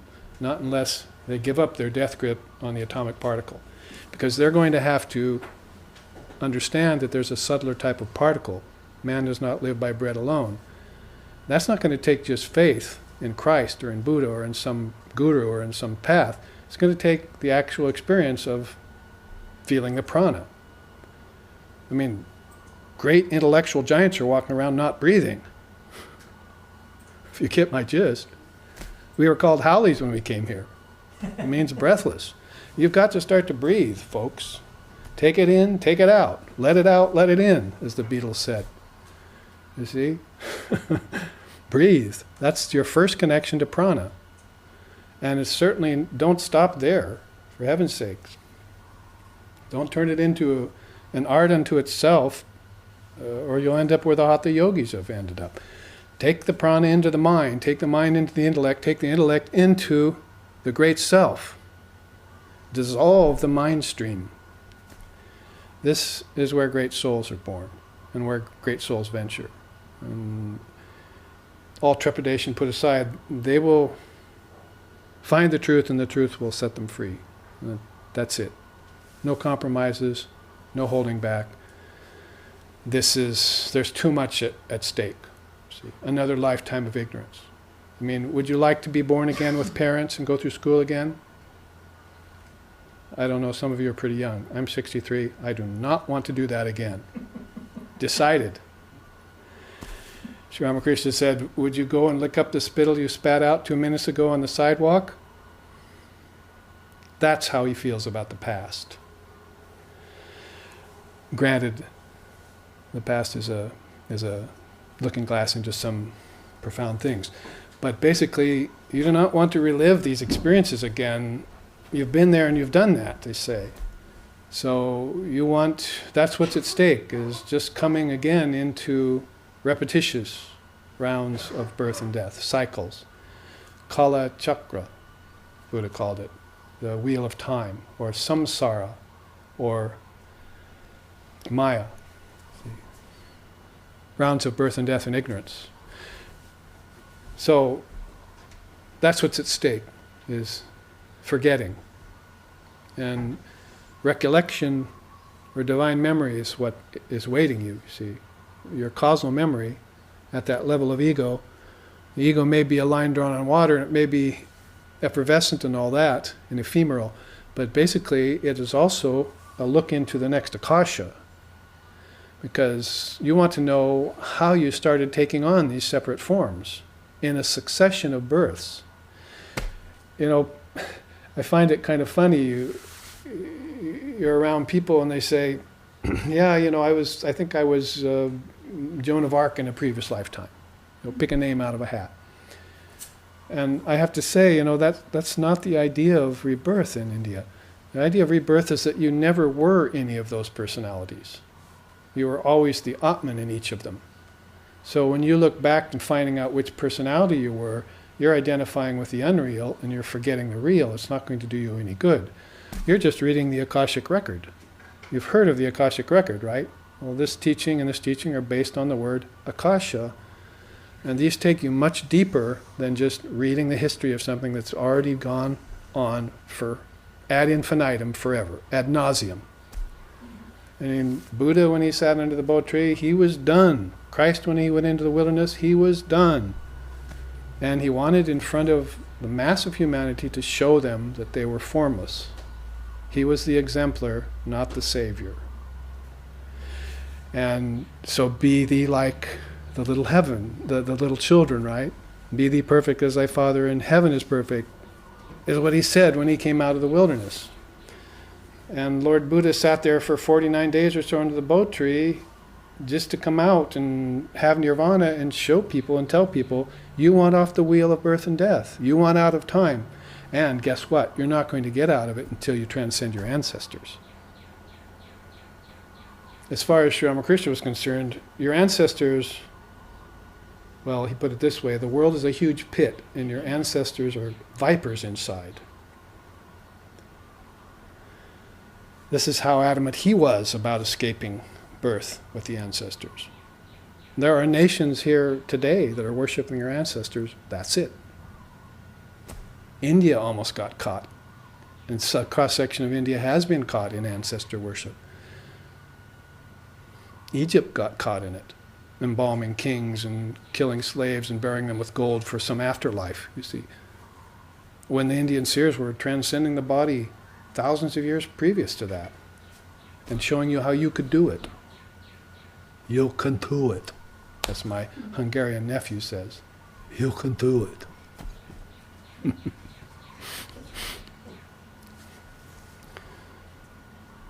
So this transcendence of the ancestor realm is right here. That's why I brought it up. It's the prana. The prana has taken the souls, that is the minds, because soul and mind in our tradition is one and the same. Transmigrating soul is mind. It's mind that's going from place to place. Body stops, gets refashioned, a new body and so forth. But the mind is what's taking you from heaven to earth to hell until you kill that desire for heaven, earth, and hell and your fear of it. So the prana is taking, like I said, out of the nadis, out of these subtle nerves. I don't know how to explain it. If you watched a rain, huge rain come and see all the droplets of water run down the window, you see. You've watched that before, one connects to another and then turns into a larger trickle. That's the wheel of birth and death, you see. Souls are leaving the body and getting into streams. One of the great seers of India, Lord Copula, said, there are two great streams, two great nadis. It pretty much comes in line with the Kundalini, only there's three there. But the two great streams are the Kaivalya Pragbara and Samsara Pragbara.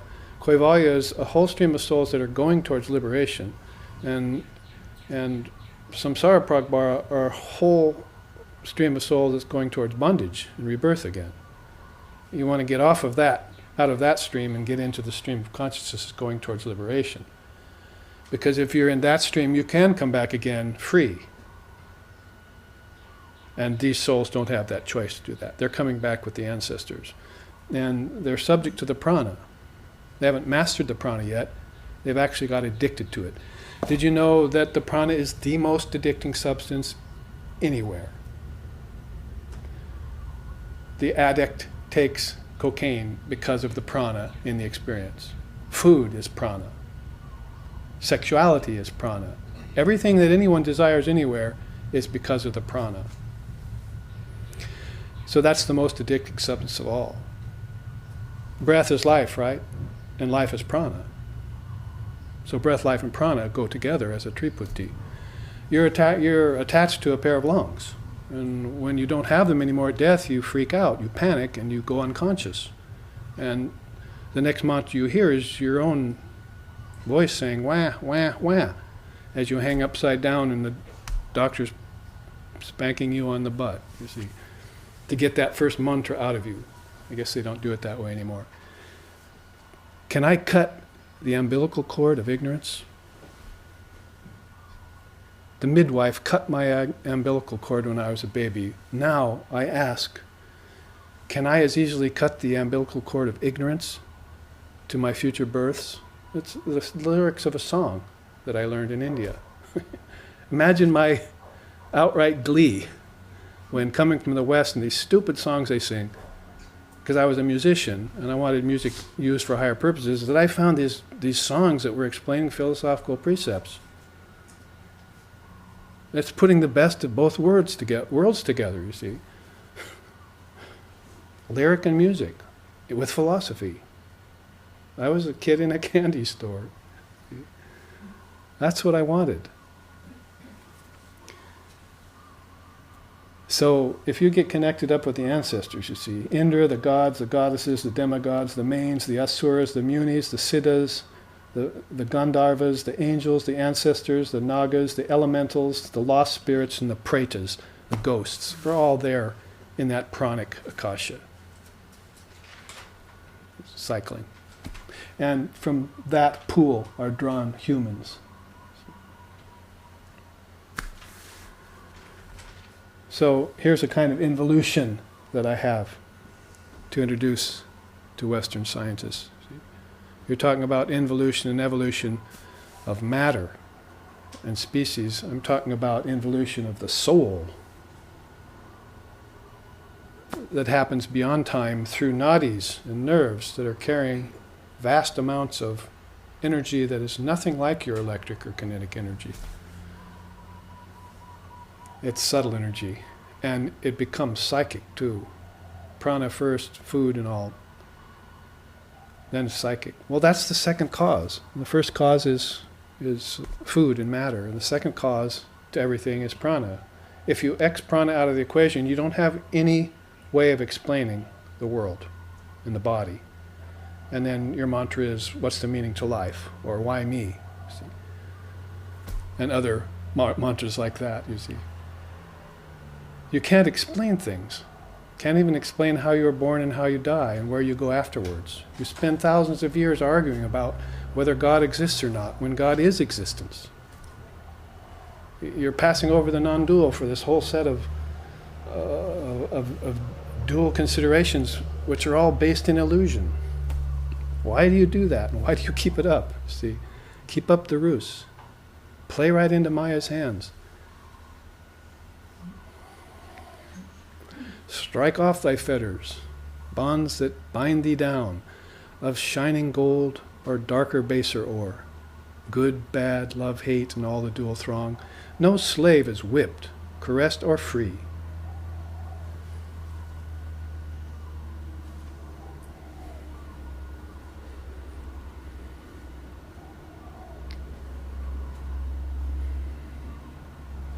So strike off your fetters means those fetters of mental misconception that you're holding for lifetimes. If you can do that and you can transcend the realm of your ancestors, call it lower heaven, then you can get to a kind of higher heaven. It's called the Chittakasa, you see, the space of thought, the space of objects and the space of energy has been mastered. Transcended means when you know a thing, you master it. And then when you master it, you can transcend it. Then you can use it again. So you'll see the seers and the illumined souls using energy and matter in a lot different way than ignorant souls are doing. So you come to a level of the space of thought, and you're getting up to the idea of manus, yogis, arhats, sages, avaduts, mahatmas, paramahamsas, rishis, seers. Sometimes they give it the name tapar loga because tapa means austerity. These are souls that have become strong through renunciation. They're not laboring anymore under the sense of agency, sense of ownership, the sense of separation. They got over that long ago. They're mature souls, if the phrase can be allowed. So they have arrived at the Chittakasha, space of thought, the realm of the sages, the mind-born sons. There, in such an inward realm, in the kingdoms of heaven within you, you give birth to mind-born sons. See? Heredity, genetics, bloodline, all that has nothing to do with it. You think, and the son, and the child is born. Why aren't we doing that here? Oh, my wife left me. Oh, where'd you meet her? In a bar. What did you expect? See? Our children turned out really bad. Oh, why? See? Did you meditate before you had a child? Did you conceive of a child? Did you bring it in with light? Did you usher it in? See? Once it gets there, upbringing and all that, that's karmic. It's its own business. But you can provide a place for that soul to come through with your own mental capacity. But you're not doing that, see. So, mind-born sons, it's a beautiful teaching, really. If you go to a deeper level, then you get to the space of intelligence. As I was saying, this is where things get really good, because you've gone from the gross to the ethereal to the subtle. You're getting to the causal, the jnana kasha, they call it. Akasha space, jnana, wisdom. It's the space of wisdom. It's where sages and seers and other souls like to spend their time. And they'll do it even when they're on earth. 250 of these so far have come from my spending time in the Jnanakasha in a human body. This is what I think about. This is what I think about presenting. And it's not just for presenting to see, look how many charts I did, you see. It's because I myself am benefiting from it, from thinking that way. Do you think I suffer ignorance? You think people ask me, are you enlightened? I said, my ignorance died. Is that enlightenment? If it is, I'm enlightened. See? So get rid of your ignorance. And you can, there's Nahi Jnanena Sadrishyam Bhavitramiha Vidyate, Krishna says to Arjuna in the Gita. There's the greatest purifier in all the worlds is wisdom. There's no greater purifier than that. And it's the only thing that will destroy ignorance. If you're deep enough in the art of devotion, yes, that can destroy your ignorance. But it's very rare you find a soul destroying their ignorance through devotion. They're going to have to mate it with higher wisdom, because that gets rid of it quick. In one lifetime, your ignorance can go away. That's how important the Jnanakasha is, and Jnana in particular is. So the devotion of non-separation, devotion is the bhakti part, non-separation is the wisdom part. Because the highest wisdom is non-duality. Not book learning or scripture. Non-duality is the highest wisdom. It's a position you adopt. My mind will stay there now, thank you. It won't go anywhere else. So you're not going to be able to do that with a restless mind. The restless mind occupies these other peripheries. Krishna told Arjuna the same in the Gita. He said, slothful beings are born to slothful parents. Restless beings are born to restless minds in restless wombs. Sattvic people are born to balanced parents and balanced wombs. Like attracts like. So you can't blame God and devil for all this. This is the way things are according to karma. Karma is the God of this universe. You have never seen God here, and you'll never see God here because God is not in the world. The world is in God. And this is the worlds that are in God, you see. If you identify with them, you're a spider on a web. You can't go anywhere. But if you freely associate with them, and with the nadis, and with the divine energy, and you take it up the spine, as far as the Kundalini system is concerned, then it's the same with Yoga Vasishta's system here, and the same with his system here. You cannot confine space, you see. Ram asks him, Ram's a teenager in this case, the song we just sang to the great avatar Ram, he was a teenager once, so he asks Lord Vasishta, how can you confine space in a jar? How can the ego get into a limited space, you see? And so Vasishta tells him stories about beings who confine themselves into a space and will never move out of it for lifetimes. Like, bears in caves, moles in holes. That's their life. It's all they want. This pickish existence has gotten into the very marrow of my bones. Who said that? One of the most compassionate women who ever lived, Sri Sharda Devi. This piggish, animalistic existence people live has gotten into the very marrow of my bones. I don't know why they want to suffer like that. When freedom is relatively an easy thing. At least that's the mental asana you should be taking. I will get freedom in this lifetime. Or better yet, I am free. Ever free, never bound. So if you were to transcend a causal loka like that, you would go to this chid akasha. Don't confuse it with the chit akasha. Chit is thought, chid is consciousness. So here you've got these beings. The Vairajas are the 7 souls of the 7 inner worlds they preside over. There's Shiva, Vishnu, and Brahma, or in their other order, Brahma, Vishnu, and Shiva, the Trinity. There's the avatars there, and Ishvara, the highest rendering of consciousness in form the human mind can conceive of is Ishvara. That's where you're praying to. You can't pray to Brahman. Brahman doesn't have ears. They're courting the Brahmaloka, and they are there like this baby and the mother. Brahman and Shakti are one. They're in a causeless area. So we say here, like 5 little Russian dolls, which neatly nest inside of one another, all ending up as one all-inclusive unit. Similarly, do the 5 atmospheres through which name and form manifest, all reside within each other, from causeless to causal to subtle to gross, each holding multiple dimensions, countless worlds, and myriad beings. That's cosmology. Cosmology first, philosophy second, spirituality will then come. In order to know who you are, you have to know what you're not, and you're not any of this. You're not a form. And that's the non-dual. That's the devotion of non-separation. That's where their devotion lies. Not to the worlds, to the beings, and to the countless lokas, to the foundation of all of those. Keeping track of that is extremely difficult to do. You can catch a glimpse of it, it escapes you. Not only from lifetime to lifetime, from day to day.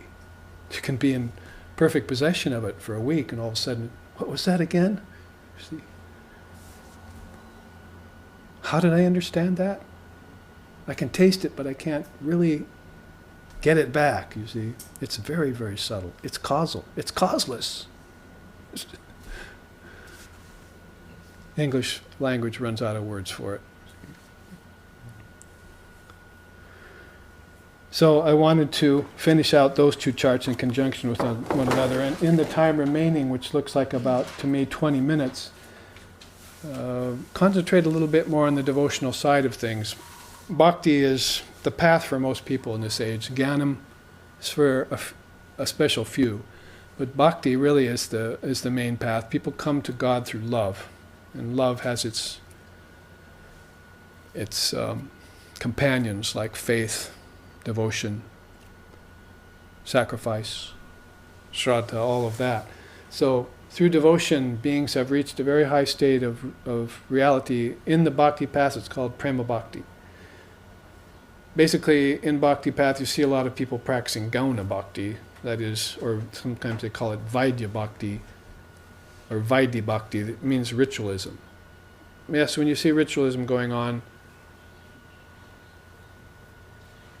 you have to look deeper. It can become very, very pedantic and plodding and soulless. But then Holy Mother said, beings have been reaching God through ritualism too. So the devotional temperament considers ritual very important. It's just that it happens again in three phases. The outer ritual, and then, and I was showing you this mudra earlier, this means what's there is here. So when you do a puja, you point it at the shrine and you go, that is here. What is there is here. And you see sometimes Sri Ramakrishna in one of his famous poses is holding that mudra. It means what is here is also there, and what is there is also here. That's the devotion of non-separation. Even an object is worthy of worship. If the object happens to be your husband or your wife, then even more worthy of worship.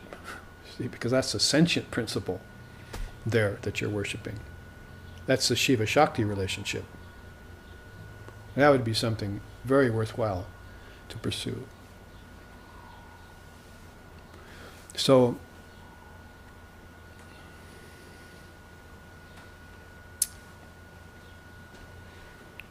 a second level of that kind of bhakti is called raga bhakti. You're getting a great pleasure out of doing a ritual now. First, the ritual was attended by being very careful not to doing anything wrong or reciting anything wrong. Everything has to be clean and spotless. Everything has to be enacted just right. So the deity will be pleased, because the deity is represented by the forms. It's not image worship we're talking about. It's worship of what the image represents. For instance, if you didn't believe in, if you only believed in the gross cause, then ritualism would just end up. But if you believed in the prana, that there was a life force in there, then you could invest the ritual with that, and you begin to see that the image is invested with prana. And that's how a divine personage comes through his picture.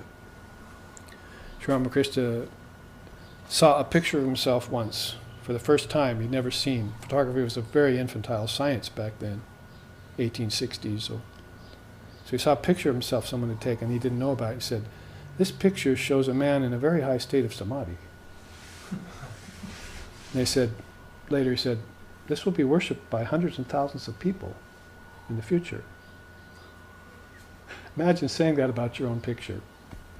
Talk about ego. This is teaching on ego here. This picture will be worshipped by hundreds of thousands of people in the future. Mother's telling me this. And 4 million, 5 million now are worshiping that picture on their altars. So is his picture coming, is his presence coming through those pictures? Holy Mother used to say, when I offered the food to Sri Ramakrishna in the puja, I would wait until I see a light come out of his eye and bless the food. Then I would give it to the devotees, because I know it was prasad now. So she could actually see the prana in the form of a beam of light coming out of the picture's eye and blessing the food. So ritualism has some very, very deep elements to it that are infused with bhakti, devotion. And it can get so deep, then you get to that third level of bhakti called prema bhakti. I mentioned it earlier. Ecstatic love for God. The kind of love that made Radha go out of her house half nude in the morning. She was usually so careful about herself, She was so in love with Krishna that She completely forgot some of her clothing, you see, and went out. So Prema Bhakti causes you to forget the world and the body, which is usually so dear to you. The body is everything to you. Vivekananda said, I've never seen such worship of the body since I came to America. Thousands of instruments preparing the nails, combing and brushing the hair, the toilet. He said he was just totally aghast. This is a man who took a water pot and walked around the world with a loincloth on. You see. He gets here, gah. So the body's usually so dear to you, but you forget about it completely in Prema Bhakti, in the same way that you would forget about it in Brahma Samadhi, that is, in the, we're calling it Brahmagyan, the highest wisdom. So there's how you fuse the devotion of non-separation together into a good packet, you see. The devotion and the highest, the deepest devotion and the highest wisdom coexist naturally with one another. Not something that you have to make a fusion out of, see, and probably turn it into confusion along the way. It's something that's already one.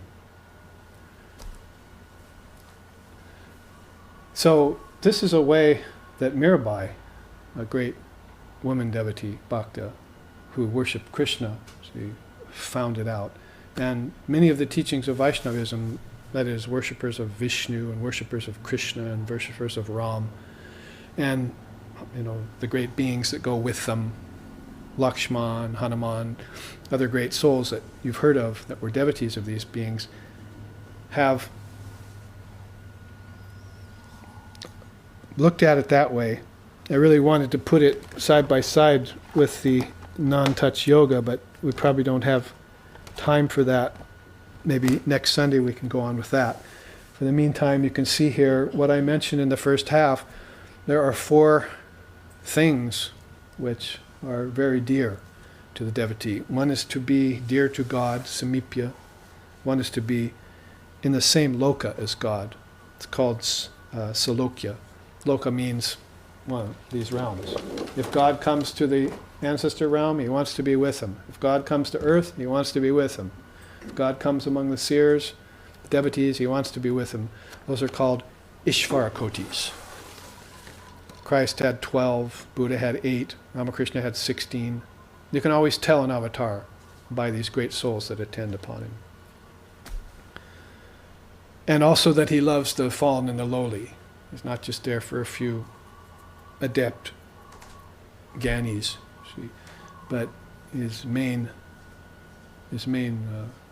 sights are set on patita pavana, the fallen and the lowly. Like Vivekananda said, I love my God the good, but I love my God the suffering, the poor, and I love my God the evil even more. Don't do this at kids' home, at home kids, but basically that's a great soul that can even convince an evil person to give up their darkness and seek higher things.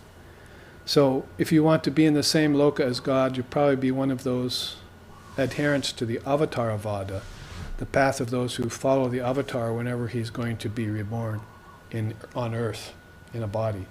Usually they remain formless, or they would remain in a realm like this, you see, in a causal realm. They'll keep a causal body. You have a causal body too. It's called deep sleep body. But they're totally in know of their causal body, and they know what's there, and they know how to inhabit it, and they know how to use it. Past master is a phrase we often use for them. Not just masters, but past masters, like Krishna. So the same loka as God, that's what the bhaktas want. They want to be there with God. In fact, they would rather have that than the formless Brahman. They would rather be with the form of God. They think it's better. They like that better. It's interesting arguments that go on between those kinds of souls too. They take different positions. Remember once my teacher was talking about non-dual samadhi, and someone asked him, oh, what about Sri Ramakrishna said, I'd rather eat sugar than be sugar. In other words, being with the form of God I prefer that than being in a formless state. And we thought maybe he caught my teacher off guard, but my teacher was a staunch non-dualist, so he said, that person didn't know the bliss of being sugar. So, something else to think about. Whatever the case, I would say, I wish either one of them on you. And both, if you can handle it, because they're both very high states of samadhi. The one's called bhava samadhi and one's called abhava samadhi. See, either I'm empty or I'm nothing, which means empty of suffering, empty of form, empty of problems, but full of consciousness. Or they call it sometimes savikalpa and nirvikalpa. God with form, God beyond form.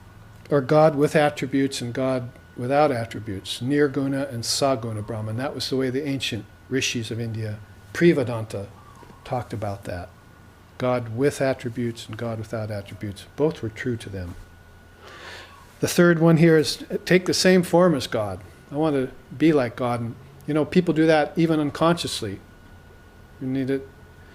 How races look like their avatars.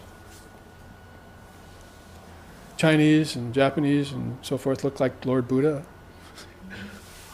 The Indian people I know look like Krishna or Shiva. We look like Christ, many of us. We have those features, Caucasian features from out of Europe and so forth.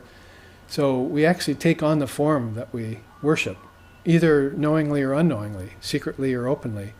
We have an ideal back inside of us. Some of us have just not found it yet and brought it forth, or some of us hide it, or some of us just don't know about it yet. So Sarupya, same form as God, and then Sayujya, to be immersed in God. Now this is sort of the doorway where I'd say that devotion and non-separation come together. How you can really make sense out of them, Sayujya.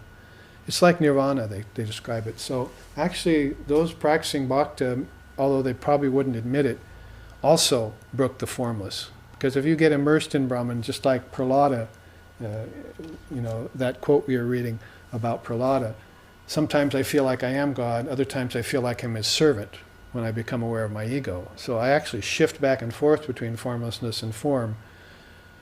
Sometimes you feel like a nut, sometimes you don't. It comes to mind, you see. So sometimes you feel like form, sometimes you feel like being formless. So if you get that spiritually versatile, and you have that much ability, and you hold that much capacity, which is of course based on qualification and practice, then you can do that. You can pass. And Sri Ramakrishna was passing all the time between those kinds of samadhis. He experienced samadhis that weren't in the scriptures. The Brahmin priests would gather around him with their scriptures and they'd say, did you have this samadhi? Yeah, I had that one. Did you have this samadhi? Oh yeah, I had that a long time ago. See? So, and then he would one-upmanship them and go, but I also had Unmana samadhi, I had Sthiti samadhi, I had Hatat samadhi. They flip through their pages. I don't see those. So he was off the map. He was having samadhis that weren't listed in either the Tantric or the Vedic scriptures. So that's how versatile he was. But he was a quick study. Avatar is a quick study. He used to hang out on the outskirts of his village, Kamarpakur, which we just visited a few weeks ago, some of us. And there, at that time, all the holy men would cross by there on their way to the 4 pilgrimage points. And so they'd stop there and have their Duni fires. Little Gadadhar, the future Sri Ramakrishna, to be worshipped by 5 million people, sat there and started their fire and stuffed their pipes so they could smoke and listened. And he had a memory that was amazing. More than a photographic memory. This was, you hear it, you remember it for all time. So he would listen to songs, to teachings from the different scriptures that these different people from various lineages would talk about and share and argue about, and immediately pick them all up. So he was like this walking map of philosophy and songs and wisdom songs and so forth before he was even a teenager. So that kind of prolific memory, they say, is gained. The ordinary man has to gain that through celibacy and through fidelity and faithfulness and retaining of energies. But the avatar has it in spades and will demonstrate it when they come to earth. So as far as a bhakti teaching that leads us towards the devotion of non-separation, ananya bhakti, that's a good one.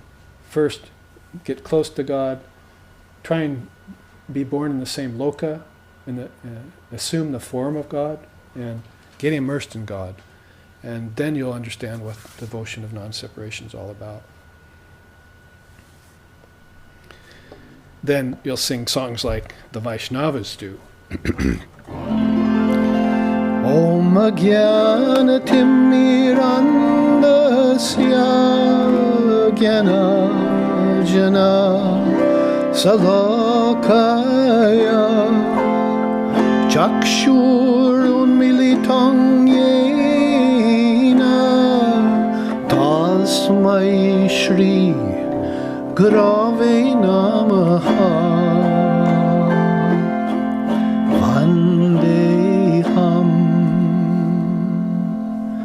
Shri Guru Shri Yuttapada Kamalam Shri Guru Vaishnavamscha.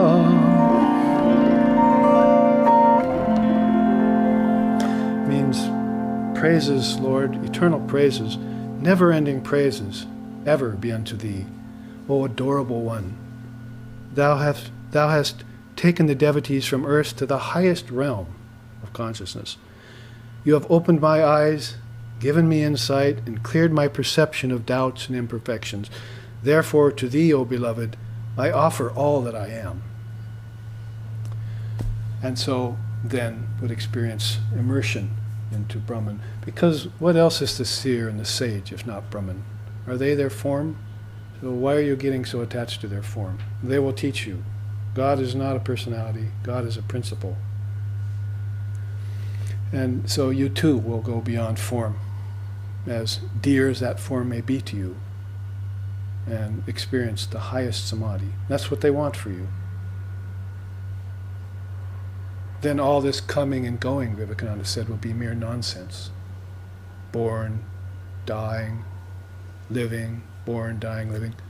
All mere nonsense. You'll see that all movement is ephemeral, transitory, illusory, and you'll stay in one place forevermore. Like a wooden statue for 700 years at a time. Experience samadhi, or at least very profound meditation. Well, I feel like it's a good time to begin to bring things to a close.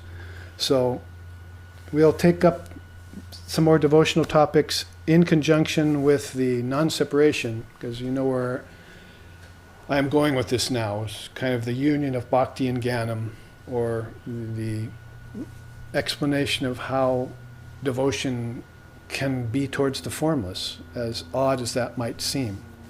I love the formless. It's rather contrary way of thinking or saying. It's rather dichotomous hippopotamus, see. But still, there it is. You love what you know, and you know what you love.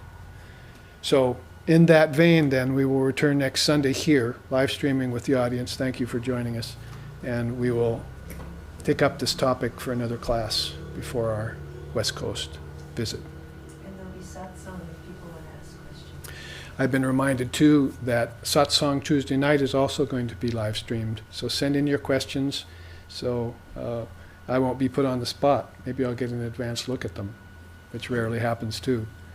Whatever the case, I'll do my best to answer any queries you have around these precious spiritual topics, and around any topic that has to do with practice or even suffering, obstacles. They're all fine, fair game, as they say, for living a dharmic life and realizing the truth of existence. So here I'll end with a chant. Om Sato Om Sato Ma Sadgamoya Tamaso Ma Joytir Gamoya Mrichor Ma Amritam Gamoya Abira Bira Mayeti Rudrayate Dakshinamukam Tenamam Pahinicham Om Shanti Shanti Shanti. Lead us from darkness to light, from lower truth to higher truth, from the unreal to the real, and from the illusion of death to eternal life. Reach us through and through, O Lord and Mother, with thy sweet and benign presence. Om peace, peace, peace. May peace be unto us, may peace be unto all. Om Hari Om.